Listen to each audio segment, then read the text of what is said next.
വാർത്തകൾ ഡെവലപ്പ് ചെയ്യുന്ന ക്രൂഷ്യൽ മണിക്കൂറുകളിലേക്ക് പ്രിയപ്പെട്ട പ്രേക്ഷകർക്ക് കൂടി ഹൃദയം നിറഞ്ഞ സ്വാഗതം. മുണ്ടക്കൈ ചൂരമല ദുരന്തത്തിൽ SDRF അക്കൗണ്ട് നാളെ ഹാജരാക്കണമെന്ന് ഹൈക്കോടതി. ദുരന്തമുണ്ടായത് മുതൽ ഇന്ന് വരെ ഇടക്കാല ഫണ്ട് എന്തെങ്കിലും കേന്ദ്ര സർക്കാർ തന്നിട്ടുണ്ടോ എന്ന് ഹൈക്കോടതി ഡിവിഷൻ ബെഞ്ച് ആരാഞ്ഞു. വിഷയത്തിൽ സത്യവാങ്മൂലം നൽകാൻ കേന്ദ്ര സർക്കാർ സാവകാശം തേടുകയും ചെയ്തു. എന്തായാലും മുണ്ടക്കൈ ചൂരമല ഉരുൾപൊട്ടൽ ദുരന്ത സഹായത്തിൽ സംസ്ഥാന സർക്കാരിനെ കുറ്റപ്പെടുത്തുകയാണ് കേന്ദ്രം. ഏറെ വൈകിയാണ് സംസ്ഥാനം നിവേദനം നൽകിയെന്ന് വയനാട് MP പ്രിയങ്ക ഗാന്ധിക്ക് നൽകിയ മറുപടിയിൽ കേന്ദ്ര ആഭ്യന്തരമന്ത്രി അമിത് ഷാ കുറ്റപ്പെടുത്തുകയും ചെയ്യുന്നു. മറുപടി കത്തിന്റെ പകർപ്പ് 24 കിട്ടി.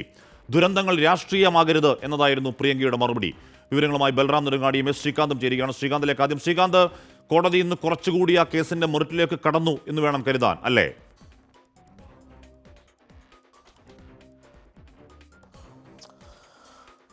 കുറച്ചധികം കാലമായി ഈ കേസ്, ഈ ദുരന്തമുണ്ടായതിന് തൊട്ടു പിന്നാലെ തന്നെ ഈ കേസ് കോടതിയുടെ പരിഗണനയിലുണ്ട്. ഓരോ ഘട്ടത്തിലും സംസ്ഥാനവും കേന്ദ്രവും മാറി മാറി സത്യവാങ്മൂലം സമർപ്പിക്കുകയും ചെയ്യുന്നതാണ്. പക്ഷേ അതിലൊരു വ്യക്തതയില്ല എന്നുള്ളതാണ് ഏറ്റവും പ്രധാനപ്പെട്ട കാര്യം. ഓരോ തവണയും ഇരു കൂട്ടരും നൽകുന്ന കണക്ക്, അത് വലിയ അവ്യക്തത അതിൽ ഉണ്ടാവുകയും ചെയ്തിരുന്നു. ഇന്ന് അതിന് തടയിട്ടിരിക്കുകയാണ് ഹൈക്കോടതി. കോടതി ചോദിച്ച കാര്യം, SDRF അക്കൗണ്ടന്റ് നാളെ ഹാജരാകണം എന്നാണ് ഇപ്പോൾ കോടതി പറഞ്ഞത്. നാളെ അവധി ദിവസമാണ്, ശനിയാഴ്ചയാണ്.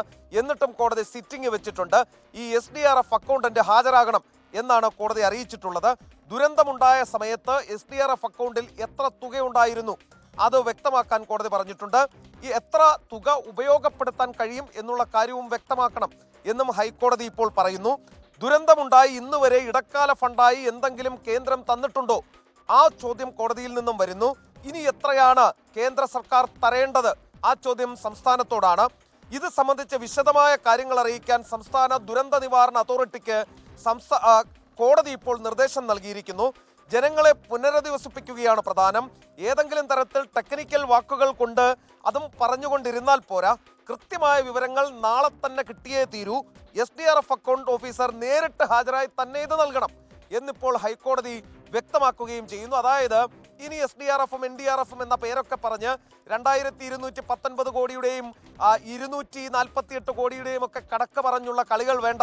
നേരിട്ട് ഇവിടെ എത്തണം, ഇവിടെ ബോധ്യപ്പെടുത്തണം, പുനരധിവാസത്തിലേക്ക് കാര്യങ്ങൾ നീങ്ങണം. ആ നിലയിലേക്ക് കാര്യങ്ങൾ എത്തിയിരിക്കുന്നു.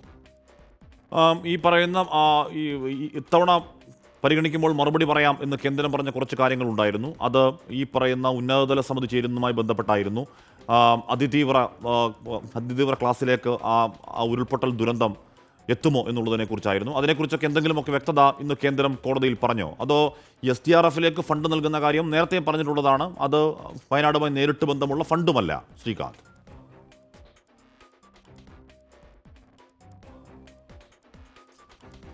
ഈ സാങ്കേതിക പദപ്രയോഗങ്ങളല്ല നടത്തേണ്ടത്, നേരെ മറിച്ച് കൃത്യമായ വിവരമാണ് വേണ്ടത് എന്ന് കോടതി കേന്ദ്ര സർക്കാരിനോടാണ് പറഞ്ഞത്. SDRFിന് ഫണ്ട് നൽകിയിട്ടുണ്ട്. SDRFിന്റെ ഫണ്ടിൽ നിന്നും ആ തുക എടുത്ത് ചെലവാക്കി പോകുന്ന മുറയ്ക്ക് ബാക്കി തുക കൂടി എത്തും എന്നതടക്കമുള്ള സാങ്കേതിക നടപടികൾ എന്തൊക്കെയാണ് എന്നാണ് ഇന്നും കേന്ദ്ര സർക്കാർ കോടതിയിൽ പറഞ്ഞത്.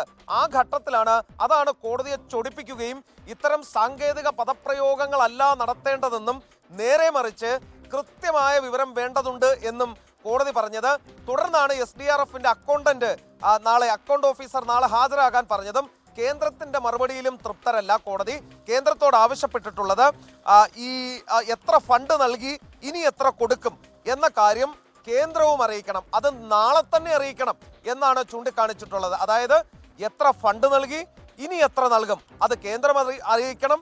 SDRFിൽ എത്ര ഫണ്ടുണ്ട്, അതിൽ എത്ര ചിലവഴിക്കാൻ പറ്റും, അത് സംസ്ഥാനവും അറിയിക്കണം. സംസ്ഥാനം അറിയിക്കുന്നതിന് റിപ്പോർട്ടായി വേണ്ട, അക്കൗണ്ട് ഓഫീസർ നേരിട്ട് കോടതിയിൽ എത്തി അറിയിക്കുകയും വേണം. നാളെ വീണ്ടും കേസ് പരിഗണിക്കും. അവധി ദിവസം എന്ന പരിഗണന പോലും മാറ്റിവെച്ചുകൊണ്ടാണ് അത് പരിഗണിക്കാൻ കോടതി തയ്യാറെടുക്കുന്നത്. ഓക്കെ, അതിന് കോടതിക്ക് പ്രത്യേക ബഹുമാനങ്ങൾ അർഹിക്കുന്നു കോടതി. കാരണം അത്രത്തോളം വല്ലാത്ത അവസ്ഥയിൽ കൂടി ആ നാട് കടന്നു പോവുകയാണ്. അതിൽ ഇനി അവ്യക്തത വേണ്ട. ഈ സാങ്കേതികത്വം പറഞ്ഞുള്ള കളി നിർത്തൂ, കാര്യങ്ങളായി കോടതിയിൽ പറയൂ എന്ന് കൃത്യമായി തന്നെ കോടതി പറയുന്നു. നാളെ വീണ്ടും പരിഗണിക്കുമ്പോൾ ഒരു തീരുമാനമുണ്ടാകുമെന്ന് പ്രതീക്ഷിക്കുകയും ചെയ്യാം. ഇപ്പോൾ ഫ്ലവേഴ്സ് ടോപ്പ് സിംഗർ സീസൺ 4 വിജയികൾക്ക് ഭീമ ജുവൽസ് സ്വർണ്ണ സമ്മാനം കൈമാറുകയാണ്. ഭീമ ജുവൽസിന്റെ കൊച്ചി ഇടപ്പള്ളി ഷോറൂമിലാണ് ചടങ്ങ്. പ്രജിൻ C കണ്ണൻ വിവരങ്ങളുമായി ചേരുന്നു. പ്രജിൻ, നാളത്തെ പാട്ട് വാഗ്ദാനങ്ങളൊക്കെ സ്വർണ്ണ സമ്മാനം ഏറ്റുവാങ്ങാൻ എത്തിയിട്ടുണ്ടോ? ഹാഷ്മി, തീർച്ചയായിട്ടും ഞാനിപ്പോൾ ഉള്ളത് ഭീമ ജുവൽസിന്റെ കൊച്ചി ഇടപ്പള്ളി ഷോറൂമിലാണ്.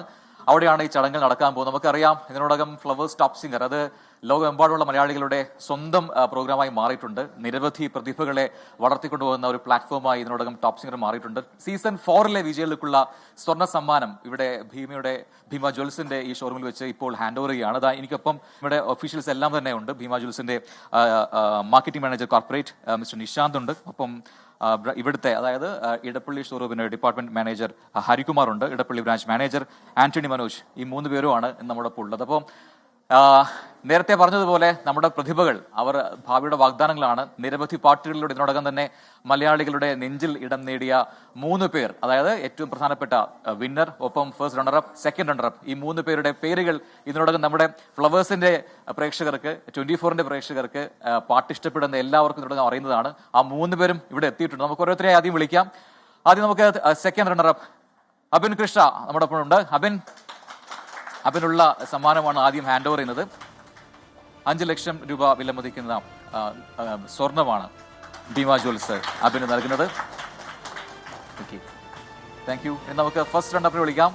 ദേവനന്ദ രാജീവ് പ്ലീസ്. യെസ്, 10 ലക്ഷം രൂപ വിലമതിക്കുന്ന സ്വർണമാണ് ദേവനന്ദയ്ക്ക് ഭീമ ജ്വൽസ് നൽകുന്നത്. Thank you. ഓക്കെ, ഇനി വിന്നർ നമുക്കറിയാം. ഒരുപാട് ആകാംക്ഷയോടെ നമ്മൾ കാത്തിരുന്ന ആ പ്രഖ്യാപനം, മോഹൻലാൽ അടക്കം പങ്കെടുത്ത ഗ്രാൻഡ് ഫിനാലെ അതിന്റെ വേദിയിൽ വെച്ചാണ് ആ പ്രഖ്യാപനം ഉണ്ടായത്. അങ്ങനെ കുറെ നാളത്തെ കാത്തിരിപ്പിന് ശേഷം നമുക്ക് കിട്ടിയ top singer season 4 winner Draupadi Suresh. Yes, 15 lakh രൂപ വിലമതിക്കുന്ന സ്വർണമാണ് ഭീമ ജ്വൽസ് ദ്രൗപദിക്ക് നൽകുന്നത്. അപ്പോൾ നമുക്ക് ഇവരുടെ വിശേഷങ്ങളിലേക്കാണ് ഇനി കിടക്കേണ്ടത്. ഒരു പക്ഷെ നിങ്ങൾ കാത്തിരിക്കുന്നതും നന്നായിട്ടാകും. ഹലോ, നമസ്കാരം. എന്തുണ്ട് സീസൺ 4 വിന്നിന് ശേഷം? അടിപൊളി, പൊളിയാണോ? അടിപൊളി. ഫാൻസ് ഒക്കെ എത്രയായിട്ടുണ്ട്? അങ്ങനെ ഇപ്പൊ ഫുള്ള് പ്രോഗ്രാംസ് ഒക്കെ ആയിട്ട് അങ്ങനെ പോയി പ്രോഗ്രാംസ് ആയിട്ട്? അല്ല, അങ്ങനെയല്ല, ഓരോ ഇനോഗ്രേഷൻ ഒക്കെ ആയിട്ട് ഇങ്ങനെ വന്നു. സ്റ്റാറായി മാറി. നേരത്തെ ഹാഷ്മി പറയായിരുന്നു ഈ നമ്മുടെ ഭാവിയുടെ വാഗ്ദാനങ്ങളാണ്. അങ്ങനെയല്ല, ഇപ്പോൾ തന്നെ സ്റ്റാർസ് ആണ് അല്ലേ? അപ്പൊ നമുക്ക് ഈ ഒരു സെലിബ്രേഷൻ ഒന്ന് കൊഴുപ്പിക്കണ്ടേ? ഒരു പാട്ടായാലോ? ഏത് പാട്ടാ പാടുന്നേ? ശ്രീരാഗം പാടാം. ശ്രീരാഗം. അപ്പോ നമ്മുടെ ടോപ്പ് സിംഗേഴ്സിന്റെ പാട്ടിലേക്കാണ്.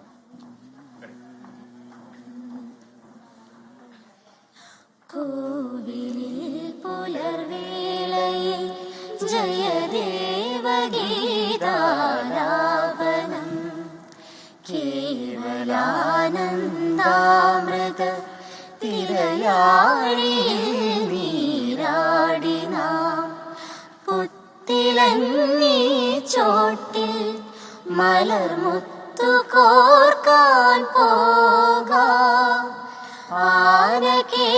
ആനകേറാമേട്ടിൽ ഈ ആയിരത്തിരി കൊളുത്താം ഇനിയുമീ തൊടികളിൽ കളിയാടാൻ മോഹം ശ്രീരാഗമോ തേടുന്നു നീ വീണതൻ പൊൻതന്തിയിൽ സ്നേഹാദ്രമാ ഏതോ പദം തേടുന്നു നാം ഈ നമ്മളിൽ നിൻമൗനമോ പൂമാനമായി നിൻരാഗമോ ഭൂപാളമായി എൻ മുന്നിൽ നീ പുലർക്കന്യയായി ശ്രീരാഗമോ തേടുന്നു നീ വീണതൻ പൊൻതന്തിയിൽ. അടിപൊളി, അടിപൊളി. അപ്പോൾ ഇതുപോലെ ഇനി ഒരുപാട് പാട്ടുകൾ പാടാൻ കഴിയട്ടെ, ഒരുപാട് വേദികൾ ഉണ്ടാവട്ടെ. 3 പേർക്കും എല്ലാവിധ ആശംസകളും നേരെയാണ്. Okay, thank U. സോ അപ്പോൾ നമ്മുടെ ടോപ്പ് സിംഗേഴ്സിനുള്ള സീസൺ 4 വിജയികൾക്കുള്ള സമ്മാനങ്ങൾ വിതരണം ചെയ്തിരിക്കുന്നു. ഒരിക്കൽ കൂടി പറയുന്നു, ഭീമ ജ്വൽസിന്റെ ഇടപ്പള്ളി ഷോറൂമിൽ വെച്ചാണ് ഈ ചടങ്ങുകൾ ഇപ്പോൾ നടന്നിരിക്കുന്നത്. Over to you Hashmi. Okay, Prajin Sikkannan, ഒരു പാട്ടുകാരൻ 3 പാട്ടുകാർക്ക് സമ്മാനം കൊടുക്കുന്ന വാർത്ത റിപ്പോർട്ട് ചെയ്യുന്ന അതിമനോഹരമായ സന്ദർഭം കൂടിയായിരുന്നു അത്. എന്താ നേരത്തെ തുടക്കത്തിൽ പറഞ്ഞ പോലെ നാളത്തെ നാടിൻ്റെ പാട്ട് വാഗ്ദാനങ്ങളാണ് അവർ. അപ്പോൾ അവർക്ക് എല്ലാവിധ വിജയാശംസകളും എല്ലാവിധ ഭാവുകങ്ങളും അഭിവാദ്യങ്ങളും നേരുകയുമാണ്. തിരികെ പ്രിയപ്പെട്ട പ്രേക്ഷകരെ, പ്രധാനപ്പെട്ട ഒരു വാർത്തയുണ്ട്. എന്താണത്? മുസ്ലിം ലീഗ് നേതാക്കളുമായി PV അൻവർ MLA ഒരു കൂടിക്കാഴ്ച നടത്തിയിട്ടുണ്ട്. ഇടവേളയ്ക്ക് ശേഷം മുസ്ലിം ലീഗ് നേതാക്കളുമായി കൂടിക്കാഴ്ച നടത്തി PV Anwar MLA, ET Muhammad Basheer, PV Abdul Wahab എന്നിവരുമായി ഡൽഹിയിലായിരുന്നു കൂടിക്കാഴ്ച. കൂടിക്കാഴ്ചയുടെ ദൃശ്യങ്ങൾ 24-ന് കിട്ടി. PV അബ്ദുൽ വഹാബിനെ കാണുന്നുണ്ടായിരുന്നു. സൗഹൃദ സന്ദർശനം എന്നാണ് 24-നോട് PV അൻവറിന്റെ പ്രതികരണം. ആദ്യമേ ഉള്ള സൗഹൃദമാണല്ലോ, എല്ലാവർക്കും അറിയുന്ന സൗഹൃദമാണ്. നിലമ്പൂരിലൊരു MLA-യും ഒരു പാർലമെൻറ്റ് മെമ്പറും എന്ന നിലക്ക് ഞങ്ങൾ ഒരുമിച്ച് നിന്നിട്ടാണ് നാടിൻ്റെ വികസനത്തിൽ ഒരു രാഷ്ട്രീയമില്ലാതെ മുന്നോട്ട് വന്നത്. അതിൽ ആ രാഷ്ട്രീയം എന്ന് പറയുന്നത് വികസനത്തിൻ്റെ രാഷ്ട്രീയമാണ്. ആ സൗഹൃദവും എന്താ പറയുക നാടുമായി ബന്ധപ്പെട്ടത്. ഈ വികസനത്തിന്റെ രാഷ്ട്രീയം മാത്രം തന്നെയാണോ ചർച്ചയായത്, അതോ ആ വികസനത്തിനപ്പുറമുള്ള രാഷ്ട്രീയം ചർച്ചയായത്? ഇല്ല ഇല്ല ഇല്ല, അപ്പോൾ രാഷ്ട്രീയക്കാർ സംസാരിക്കുമ്പോൾ പലതും സംസാരിക്കില്ല. DMK UDF-ലേക്ക് പോകാനുള്ളൊരു സാധ്യതയുണ്ടോ? ഇല്ല ഇല്ല, അങ്ങനെയൊന്നും ഒന്നും ആയില്ല. DMK തന്നെ കംപ്ലീറ്റ് ആവുന്നതല്ലേ ഉള്ളൂ. നമുക്ക് UDF-ൽ പ്രതീക്ഷിക്കാനുള്ളൊരു സാധ്യതയുണ്ടോ? ഇല്ല ഇല്ല ഇല്ല, അങ്ങനെയൊന്നുമില്ല. അങ്ങനെ പുതിയ പ്രഖ്യാപനങ്ങളോ മാറ്റങ്ങളോ ഒന്നുമല്ല. പണ്ട് മുതലേ സുഹൃത്തുക്കളാണെന്ന് PV അബ്ദുൽ വഹാബും പ്രതികരിച്ചു. നമ്മൾ പണ്ടേയുള്ള സുഹൃത്ത്, ചെറുപ്പം മുതലേ ഉള്ള ആളാണ്. ഓന് ഇപ്പോൾ പാർട്ടി മാറി. ഓന് മുമ്പ് കോൺഗ്രസ് ആയിരുന്നു, പിന്നെ ഇടതക്ക് മാറി. ഓന് ഇടത് ഏകദേശം മനസ്സിലായി. അപ്പോൾ പിന്നെ ഞങ്ങളെ പേഴ്സണൽ ബന്ധം നിലനിന്ന് ചോദിക്കേണ്ടത് അൻവറിനോടാണ്. അൻവറാണ് പുതിയ നീക്കം തീരുമാനിക്കുന്നത്. ആളുടെ വികസനത്തെ കാര്യത്തിൽ ആരുമായി ചെകുത്താനുമായും കൂട്ടുകൂടും അല്ലേ? വിനിത വിജയ് ഒരുങ്ങണം വെച്ചിരുന്നുണ്ട്. വിനിത, രാഷ്ട്രീയക്കാരല്ലേ, പല കാര്യങ്ങളും സംസാരിക്കും എന്ന് പറഞ്ഞതിൽ എന്തൊക്കെ കാര്യങ്ങൾ സംസാരിച്ചിട്ടുണ്ട് എന്നതാണ് സംശയം, അല്ലേ?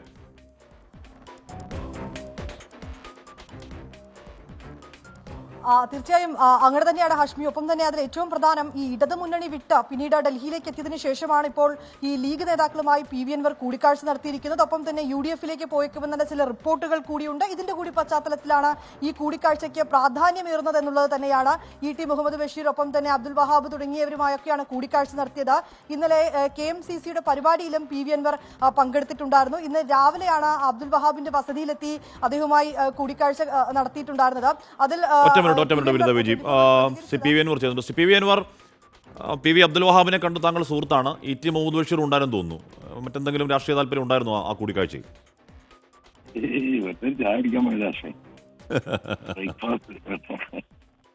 അല്ല അല്ല PV അൻവർ എന്തായാലും ഡൽഹിയിൽ താങ്കൾക്ക് ബ്രേക്ക്ഫാസ്റ്റ് കഴിക്കണമെങ്കിൽ എന്താണ് ലീഗ് നേതാക്കളുടെ അടുത്തേക്ക് പോകണമെന്ന് എന്തായാലും ഇല്ലല്ലോ, അത് ഉറപ്പല്ലേ? ഇന്നലെ വിളിച്ചപ്പോഴേ അതൊരർത്ഥത്തില് ഒക്കെ വിളിച്ചു ഞാൻ പോയി, അത്രേ ഉള്ളൂ. ഇതിന്റെ മുമ്പറിയത് വാർത്തയല്ല, ഇപ്പൊ അത് വാർത്തയായിരുന്നു മാത്രമേ ഉള്ളൂ. അത് മാത്രമല്ല, അവിടെ തന്നെ 24 ആര് വന്നേക്ക് നമ്മൾ പ്രതീക്ഷിക്കൂലല്ലോ. അങ്ങനെ പറ്റിപ്പോയതാ. അതാണല്ലോ 24. PV അൻവർ ഇവിടെ നേരത്തെ തൃശ്ശൂർ, ഇപ്പൊ അതൊരു തെരഞ്ഞെടുപ്പ് സമയമായിരുന്നു. അപ്പോൾ തൃശ്ശൂരിൽ താങ്കളെ ഒരു ലീഗ് ഓഫീസിലേക്ക് താങ്കൾ പോവുകയും അവിടെ സ്വീകരണം നൽകുകയും ചെയ്തതൊക്കെ അവിടെ അന്ന് വലിയ പുകലായിരുന്നു. അപ്പോൾ ആ സാഹചര്യത്തിൽ മാറ്റം ഉണ്ടെന്ന് തോന്നിപ്പോ അല്ലേ? അല്ല, ഇങ്ങനത്തെ സാഹചര്യങ്ങൾ, വലിയ സാഹചര്യങ്ങളും കേരളത്തിൽ നിലനിൽക്കുന്നുണ്ടല്ലോ. അശ്മി, ഞാൻ പറഞ്ഞ കാര്യങ്ങളല്ലേ ഇപ്പൊ നടന്നുകൊണ്ടിരിക്കുന്നത്. ഇന്നലെ എറണാകുളത്തുനിന്ന് സ്വരാജ് ഉൾപ്പെടെയുള്ള നേതാക്കന്മാർക്ക് അവരുടെ ശരീരം രക്ഷപ്പെടുത്താൻ പാർട്ടി യോഗത്തിൽ നിന്ന് ഇറങ്ങി ഓടേണ്ടി വന്നു എന്ന വാർത്ത കാണുന്നുണ്ട്. ആ വാർത്ത ശരിയാണെങ്കിൽ ഞാൻ പറഞ്ഞ കാര്യങ്ങളുമായിട്ട് എന്താണ് വ്യത്യാസമുള്ളത്? CPM-അകത്ത് നടക്കുന്ന ഈ തരത്തിലുള്ള അപജയങ്ങള്, അത് വലിയ ശക്തമായിട്ടുള്ള ഒരു അടിയൊഴുക്ക് ആ പാർട്ടിക്ക് ഉണ്ടായിക്കഴിഞ്ഞു ഉണ്ടാകാൻ പോകുന്നു എന്നല്ല, ഉണ്ടായിക്കഴിഞ്ഞു. അത് പുറത്തേക്ക് ചാടേണ്ട ഒരു സമയപരിധിയുടെ ഉള്ളിൽ കടന്നത് ഇങ്ങനെ വിങ്ങിപ്പൊട്ടാണ്. CPM അണികളെ സംബന്ധിച്ച് ഞാൻ ഈ പറയുന്ന പിണറായിസം, പാർട്ടിക്കുള്ളിൽ ഏകാധിപത്യം, യഥാർത്ഥ കമ്മ്യൂണിസ്റ്റുകാർക്ക് പൊതുപ്രവർത്തനം നടത്താനുള്ള സാഹചര്യമില്ലായ്മ, ഈ പറയുന്ന വ്യക്തിപൂജക്ക് അടിമപ്പെട്ടു നിൽക്കുന്നവർ മതി ഈ പാർട്ടിയിൽ. താങ്കൾ പറയുന്ന രാഷ്ട്രീയ ആരോപണമാണ്. മാത്രമല്ല ഈ പറയുന്നത് ഇപ്പോൾ കരുനാഗപ്പള്ളിയിൽ ആവട്ടെ പല സ്ഥലങ്ങളും വളരെ മോശം ആരോപണം ഉന്നയിച്ചുകൊണ്ട് അണികൾ തെരുവിലിറങ്ങുന്ന കാഴ്ചയൊക്കെ കണ്ടു. PV അൻവർ ഇവിടെ താങ്കൾ UDF-മായി അടുക്കില്ല എന്ന് ഉറപ്പിച്ച് ഇപ്പോൾ പറയാൻ പറ്റുമോ? അല്ല, രാഷ്ട്രീയത്തിൽ ആരുമായിട്ട് അടുക്കും ആരുമായിട്ട് അകലും എന്ന് സ്ഥിരമായിട്ട് ആർക്കെങ്കിലും പറയാൻ പറ്റുമോ? രാഷ്ട്രീയ പൊതുവായിട്ട് പറയുന്നത് തന്നെ ശത്രുക്കളോ രാഷ്ട്രീയത്തിലില്ല എന്നാണ് അതിന്റെ ഒരു പൊതുവെച്ച് തന്നെ. പക്ഷെ ഞാൻ ഉയർത്തിയത് ആശയപരമായ വിഷയമാണ്. പി വി അൻവർ, അന്ന് ഈ തെരഞ്ഞെടുപ്പ് സമയത്ത് താങ്കളുടെ സ്ഥാനാർത്ഥിയെ പിൻവലിക്കുകയുമായി ബന്ധപ്പെട്ട് V D Satheesan, K Sudhakaran തമ്മിലുള്ള ഏറ്റുമുട്ടൽ കാലമൊക്കെ ഉണ്ടായിരുന്നു. അതിലൊരു സമയത്ത് കെ സുധാകരനും വി ഡി സതീശനും വാർത്താ സമ്മേളനം നടത്തിയ ആ വാർത്താ സമ്മേളനത്തിൽ വി ഡി സതീശൻ താങ്കൾക്കെതിരെ ശക്തമായി സംസാരിക്കുകയും കെ സുധാകരൻ ഇടയ്ക്കൊരു വാക്ക് പറയുന്നുണ്ടായിരുന്നു, അൻവർ ആ സ്ഥാനാർത്ഥിയെ പിൻവലിക്കണം, അൻവറിൻ്റെ രാഷ്ട്രീയ ഭാവിയെങ്കിൽ ഭാസുരമാകും എന്നൊരു വാക്കിങ്ങനെ കെ സുധാകരൻ പറഞ്ഞു പോയായിരുന്നു. അപ്പോൾ ഇപ്പോൾ തെരഞ്ഞെടുപ്പ് കഴിഞ്ഞു, ആ ഒരു എന്തെങ്കിലും ശത്രുതയോ കൽമഷമോ ഒക്കെ ഉണ്ടെങ്കിൽ അത് തീരേണ്ട സമയമാണ്. അപ്പോൾ ഒരു വാതിലോടെ തുറന്നു കിടപ്പുണ്ടോ അൻവർ? അതല്ല ആശ്മി, അപ്പൊ ഞാനത് പിൻവലിച്ചാലല്ലേ ഭാസുരമാകുള്ളൂ. ഞാനത് ഭാസുരമാകാൻ വേണ്ടിയിട്ട് ഞാൻ പിൻവലിച്ചിട്ടില്ലല്ലോ. ഞാൻ എന്താ ചെയ്തത്? ഞാൻ പറഞ്ഞ ആശയത്തിൽ നമ്മൾ ഉറച്ചു നിന്നു. ഞാൻ ഇന്ന് അവരോട് ആവശ്യപ്പെട്ടത്, അവിടെ ഞങ്ങൾ പിന്തുണച്ച സ്ഥാനാർത്ഥി AICCയുടെ മെമ്പറും APC സെക്രട്ടറി, അവിടെ മുൻ സ്ഥാനാർത്ഥിയൊക്കെയാണ്. അദ്ദേഹത്തെ നിങ്ങൾ പിന്തുണക്കൂ, പിണറായി സത്തിനെതിരെ വോട്ട് ചെയ്യാൻ നമുക്കിവിടെ തോൽപ്പിക്കാം. ഇപ്പോ അവർക്കത് ബോധ്യപ്പെടുന്നുണ്ടല്ലോ. അപ്പം പറയുന്ന വസ്തുതകൾ, ഞാൻ പറയുന്ന കാര്യങ്ങൾ നമ്മളത് അസസ് ചെയ്ത് വസ്തുതാപരമായിട്ടുള്ള നമ്മുടെ കോമൺ സെൻസിനും ലോജിക്കിനും യോജിക്കുന്ന കാര്യങ്ങളാണ് പറഞ്ഞിരുന്നത്. ഇപ്പൊ ചേലക്കര തന്നെ എല്ലാവരും കൂടെ ഒരുമിച്ചിരുന്നെങ്കിൽ എന്തായിരിക്കും സ്ഥിതി? LDF പരാജയപ്പെടും എന്നത് വസ്തുതയല്ലേ? അല്ല പി വി അൻവർ, ഇവിടെ താങ്കളുടെ സ്ഥാനാർത്ഥി പിടിച്ച വോട്ടിനെ ഞാൻ ചെറുതായി കാണുകയല്ല. പക്ഷെ ഒരു മണ്ഡലത്തിൽ ഒരു സ്ഥാനാർത്ഥിക്ക് അത്ര വോട്ട് പിടിച്ചാൽ പോരാ, അത് പോരാ. പി വി അൻവർ, കേരള രാഷ്ട്രീയത്തിൽ താങ്കൾക്ക് സ്വതന്ത്രമായി ഒറ്റയ്ക്ക് ഒരു നിലനിൽപ്പുണ്ട് എന്ന് താങ്കൾ കരുതുന്നുണ്ടോ? അല്ല, അത് കരുതുകയോ കരുതാതിരിക്കുകയോ ഒക്കെ ചെയ്യാ ആഷ്മി. ഞാനിപ്പോ ആഷ്മി ആ പറഞ്ഞ കാര്യത്തൊന്ന് ഗണ്ണിച്ചിട്ട് വേണം അടുത്ത സ്റ്റെപ്പിലേക്ക് നമുക്ക് പോകാൻ. നമ്മൾ നടന്ന തെരഞ്ഞെടുപ്പ് 3920 വോട്ട് കുറവല്ലെന്ന് ആഷ്മി പറയുന്നത്. Agree with that. CPM secretariat ചർച്ച ചെയ്തത് എന്താ? ആ വോട്ടിനെ 15,000 തൊട്ട് 20,000 വരെയായി കാണണം. കേരളത്തിലെ 140 മണ്ഡലങ്ങളിലും ഒരുമിച്ച് തെരഞ്ഞെടുപ്പ് നടക്കുമ്പോൾ ഇങ്ങനെ ഒരു ഡിഫൻസ് അവർക്ക് എടുക്കാൻ കഴിയില്ല. അവിടെ ഒരു പഞ്ചായത്തിന് 2 മന്ത്രിമാരെ വെച്ച് 18 മന്ത്രിമാർക്ക് ചാർജാണ്. ഒരു വാർഡിന് ഒരു MLAക്ക് ചാർജാണ്. ബൂത്ത് തലങ്ങളിൽ പ്രവർത്തിക്കുന്നത് ഗ്രാമപഞ്ചായത്ത് പ്രസിഡന്റുമാരാണ്. ഇങ്ങനെയാണ് അവർ ഡിഫൻസ് ഉണ്ടാക്കിയത്. അതുപോലെ തന്നെ UDFും. അതിന്റെ ഇടയിൽ നിന്നാണ് വെറും 13 ദിവസം മാത്രമായ ഒരു സോഷ്യൽ സംഘടന പിന്തുണയ്ക്കുന്ന ഒരു സ്ഥാനാർത്ഥി 3920 വോട്ട് പിടിച്ചു എന്നത് രാഷ്ട്രീയമായിട്ട് അത് വലിയൊരു സംഗതിയാണ് എന്ന് CPMന്റെ സ്റ്റേറ്റ് ലീഡർഷിപ്പ് വിലയിരുത്തിയിട്ടുണ്ടല്ലോ. ഉണ്ട്. പി വി അൻവർ, ഇപ്പോൾ KMCCയുടെ പരിപാടികളിൽ താങ്കൾ പങ്കെടുക്കുന്നുണ്ട്. അതെങ്ങനെ സംഭവിച്ചതാണ്? അതൊരു രാഷ്ട്രീയ പരിപാടിയല്ലേ? KMCCയുടെ പരിപാടി സത്യത്തിൽ ഇതിൽ ഔപചാരികമായിട്ടുണ്ടായതാണ്. ഞാൻ പറയാം, അവരുടെ പരിപാടി, അവരും സോഷ്യൽ സംഘടനയാണ്. KMCCയുടെ പരിപാടിയിൽ ഇതിന് മുമ്പ് ഞാൻ പങ്കെടുത്തിട്ടുണ്ട്. അവിടെ ഈ എന്താ പറയാ, ഭവന നിർമ്മാണ പദ്ധതിയും മറ്റുമായിട്ടൊക്കെ നിലമ്പൂരിലൊക്കെ നമ്മൾ സഹകരിച്ചിട്ടുണ്ട്, പങ്കെടുത്തിട്ടുണ്ട്. ഇന്നലെ അതിലൊന്ന് പങ്കെടുക്കണം, വിഷയം എന്താണെന്ന് അന്വേഷിച്ചപ്പോൾ ഈ എയർ ഫ്ലൈറ്റ് സീസണിൽ അവർ ഭയങ്കരമായിട്ട് ഇവിടെ വർദ്ധിപ്പിക്കുന്നത് നമുക്കറിയാം. അതുപോലെ തന്നെ വിദേശികൾക്കുള്ള വോട്ടവകാശമാണ്. ഇത് രണ്ടും ഞങ്ങളുടെ ഒക്ടോബർ 6-ാം തീയതി മഞ്ചേരിയിൽ നടത്തിയ നമ്മുടെ നയരേഖയിൽ പറയുന്ന 2 കാര്യങ്ങളാണ്. സ്വാഭാവികമായിട്ട് നമുക്ക് യോജിക്കാവുന്ന ഒരു സംഭവം എന്ന നിലക്ക് അവർ വിളിച്ചു പോയി പങ്കെടുത്തു പോന്നു. Okay, thank you P V Anwar. Vineetha Viji തുടരുന്നുണ്ട്. വിനീത, പി വി അൻവർ പറയുന്നത് കൂടിക്കാഴ്ച നടത്താൻ പോയി, പക്ഷേ 24 അവിടെ ഉണ്ടാകുമെന്ന് കരുതിയില്ല എന്നാണ് പറയുന്നത്.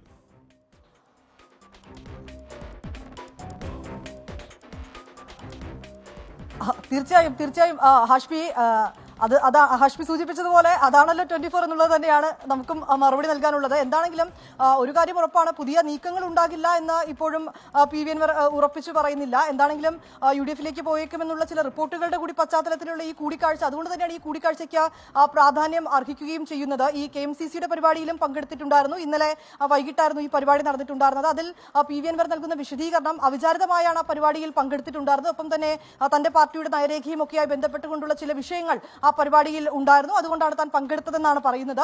പക്ഷേ നിലവിലെ സാഹചര്യങ്ങൾ വെച്ച് നോക്കുമ്പോൾ ആ കൂടിക്കാഴ്ചയ്ക്കും ഒപ്പം തന്നെ ആ പരിപാടിക്കുമൊക്കെ കുറച്ചുകൂടി പ്രാധാന്യം അർഹിക്കുന്നുണ്ട്. അദ്ദേഹത്തിന്റെ പുതിയ നീക്കങ്ങൾ സംബന്ധിച്ചിടത്തോളം വലിയ പ്രാധാന്യം തന്നെയാണ് അർഹിക്കുന്നത്. പക്ഷേ അതേസമയം താൻ പോകില്ല, ഇപ്പോൾ ഹാഷ്മി സൂചിപ്പിച്ചതുപോലെ പോകുമോ എന്ന ചോദ്യത്തിന് ഇല്ല എന്ന് മറുപടി നൽകാനും അദ്ദേഹത്തിന് കഴിയുന്നില്ല എന്നുള്ളത് തന്നെയാണ്. എന്താണെങ്കിലും കൂടിക്കാഴ്ച പൂർണ്ണമായും അത് സൗഹൃദത്തിന്റെ കൂടിക്കാഴ്ചയായിരുന്നു എന്നാണ് പറയുന്നത്. രണ്ടുപേരും ഒരേ മണ്ഡലത്തിൽ നിന്നുള്ള ആളുകളാണ്. അതുകൊണ്ട് തന്നെ ഞങ്ങളുടെ രാഷ്ട്രീയം വികസനത്തിന്റെ രാഷ്ട്രീയമാണെന്നും PV അൻവർ വ്യക്തമാക്കിയിട്ടുണ്ട്.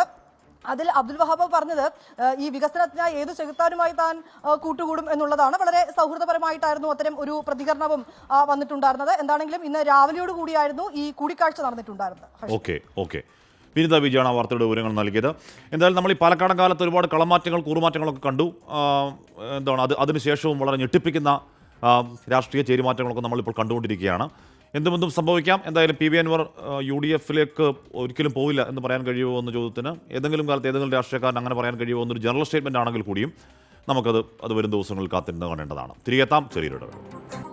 വെൽക്കം ബാക്ക് പ്രിയപ്പെട്ട പ്രേക്ഷകരെ. കോഴിക്കോട് വടകരയിൽ 9 മാസം മുൻപുണ്ടായ വാഹനാപകടത്തിൽ കാറ് പോലീസ് കസ്റ്റഡിയിലെടുത്തു. വാഹനം ഓടിച്ചയാൾ വിദേശത്തേക്ക് കടന്നു എന്നാണ് സൂചന. ഒരാൾ മരിച്ച അപകടത്തിൽ 9 വയസ്സുകാരിയായ പെൺകുട്ടി ഗുരുതരാവസ്ഥയിൽ കോമയിൽ തുടരുകയാണ്. പ്രതിയെ നാട്ടിലെത്തിക്കാനുള്ള ശ്രമങ്ങൾ തുടങ്ങിയതായി Kozhikode rural SP P Nithin Raj പറഞ്ഞു. ഷെജീൽ എന്ന് പറയുന്ന ആ വണ്ടിയുടെ തന്നെ RC ഓണറായിട്ടുള്ള ഷെജീൽ ആണ് ഈ വണ്ടി ഓടിച്ചിരുന്നത് എന്നും അന്ന് വടകരയിൽ നിന്നും തലശ്ശേരിയിലേക്കുള്ള യാത്രയ്ക്കിടെ അശ്രദ്ധമായി പോയ ഒരു സമയത്ത് അപകടം സംഭവിച്ചതാണ് എന്നും എന്നാൽ അതിനെ തുടർന്ന് ഈ ഒരു അപകടം നടന്നു എന്നുള്ളത് അറിഞ്ഞതിന് ശേഷം വണ്ടി നിർത്താതെ പിന്നീട് മുന്നോട്ട് പോവുകയും പിടികൂടാതിരിക്കുന്നതിന് വേണ്ടിയിട്ട് വണ്ടിയിൽ ആവശ്യമായിട്ടുള്ള മോഡിഫിക്കേഷൻ നടത്തുകയായിരുന്നു ചെയ്യുന്നതെന്ന് നമ്മൾ മനസ്സിലാക്കിയിട്ടുണ്ട്. ഈ വണ്ടി ഇടിച്ച കാറിനെ പോലീസ് ഇപ്പോൾ സീസ് ചെയ്തിട്ടുണ്ട്. അന്നേ ദിവസം വണ്ടി ഓടിച്ച ആള് ഇന്ന് ഇപ്പോൾ UAE-യിലാണുള്ളത് എന്നാണ് നമ്മൾ മനസ്സിലാക്കുന്നത്. ഉടനെ തന്നെ പ്രതിയെ നാട്ടിൽ കൊണ്ടുവരുന്നതിനാവശ്യമായിട്ടുള്ള നടപടികൾ പോലീസിന്റെ ഭാഗത്തുണ്ട്. സമീർ സി മുഹമ്മദ് ചേർന്നു. സമീർ, പ്രതിയെ നാട്ടിലേക്ക് എത്തിക്കാനുള്ള ശ്രമങ്ങൾ ഏത് വഴിക്കാണ് പോലീസിന്റെ ആലോചന? ഈ കാറ് കസ്റ്റഡിയിലെടുക്കാൻ പോലീസിന് സഹായകരമായത് എങ്ങനെയാണ് സമീർ?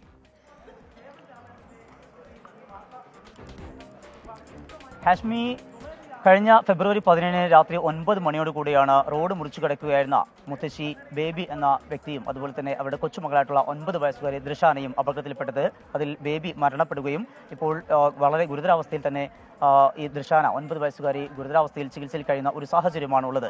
ഈ സംഭവവുമായി ബന്ധപ്പെട്ട് പോലീസിന് ലഭിച്ചിരുന്ന ഒരു വിവരം ഒരു വെള്ളക്കാറാണ് ഈ സംഭവത്തിന് പിന്നിലെന്ന് മാത്രമായിരുന്നു. പിന്നീട് ഇതുമായി ബന്ധപ്പെട്ടുള്ള വിശദമായിട്ടുള്ള അന്വേഷണത്തിലായിരുന്നു. അതിനൊടുവിലാണ് ഇപ്പോൾ ഇതുമായി ബന്ധപ്പെട്ടുള്ള ഒരു തുമ്പുണ്ടാക്കാൻ പോലീസിന് കഴിഞ്ഞിരിക്കുന്നത്. ഈ കാറ് മതിൽ ഇടിച്ചതുമായി ബന്ധപ്പെട്ട് ഒരു ഇൻഷുറൻസ് ക്ലെയിം ചെയ്യാൻ വേണ്ടിയുള്ള ശ്രമത്തിലായിരുന്നു. അതിനിടയിലാണ് ഈ കാറ് ഈ സംഭവവുമായി ബന്ധപ്പെട്ട് പോലീസ് കസ്റ്റഡി എടുക്കുന്നത്. KL 1846 എന്നുള്ള ആ കാറാണ് പോലീസ് കസ്റ്റഡി എടുത്തത്. ഇതുമായി ബന്ധപ്പെട്ടുള്ള അന്വേഷണം നടത്തുകയും ചെയ്തു. ആ വേളയിലാണ് ഇതിന്റെ ഉടമയായിട്ടുള്ള പുറമേരി സ്വദേശിയായിട്ടുള്ള ഷെജീൽ എന്ന വ്യക്തിയാണ് എന്ന് കണ്ടെത്തുകയും ഈ വ്യക്തി പ്രവാസിയാണ്. ഈ അപകടത്തിന് ശേഷം ഒരു മിനിറ്റ് സമീർ, ഇപ്പോൾ മന്ത്രി K രാജൻ മാധ്യമങ്ങളോട് സംസാരിക്കുകയാണ്. വയനാട് കേന്ദ്ര ദുരന്ത സഹായവുമായി ബന്ധപ്പെട്ട് കോടതിയിൽ കൊടുത്ത മറുപടിയിലടക്കമാണ് മന്ത്രിയുടെ മറുപടി. കേരളം പറഞ്ഞ 3 കാര്യങ്ങളിൽ ഒന്ന്, കേരളത്തിൽ നടന്ന ഈ ദുരന്തത്തെ L3 പ്രകാരം ഡിസാസ്റ്റർ ഓഫ് സീവിയർ നേച്ചറിൽ പെടുത്തണം. IMCT പരിശോധിച്ചാൽ IMCT ഓഗസ്റ്റ് 10ഉം 11ഉം തീയതികളിൽ ബഹുമാനപ്പെട്ട ശശീന്ദ്രൻ മിനിസ്റ്റർ ഉൾപ്പെടെയുള്ള മന്ത്രിമാരെ കണ്ട് കാര്യങ്ങൾ ആലോചിച്ച് മന്ത്രിതല ഉദ്യോഗസ്ഥന്മാരുമായി സംസാരിച്ച് IMCT ഓഗസ്റ്റ് 10ഉം 11ഉം കഴിഞ്ഞ് ഇവിടെ നിന്ന് തിരിച്ചുപോയതാണല്ലോ. L3യിൽ പെടുത്തണം, ഡിസാസ്റ്റർ ഓഫ് സീവിയർ നേച്ചർ. അതിന് വേറെ വലിയ മെമ്മോറാണ്ടത്തിന്റെ ഒന്നും കാര്യമില്ല. L0, L1, L2, L3 ഈ 4 പെടുത്താനാകൂ.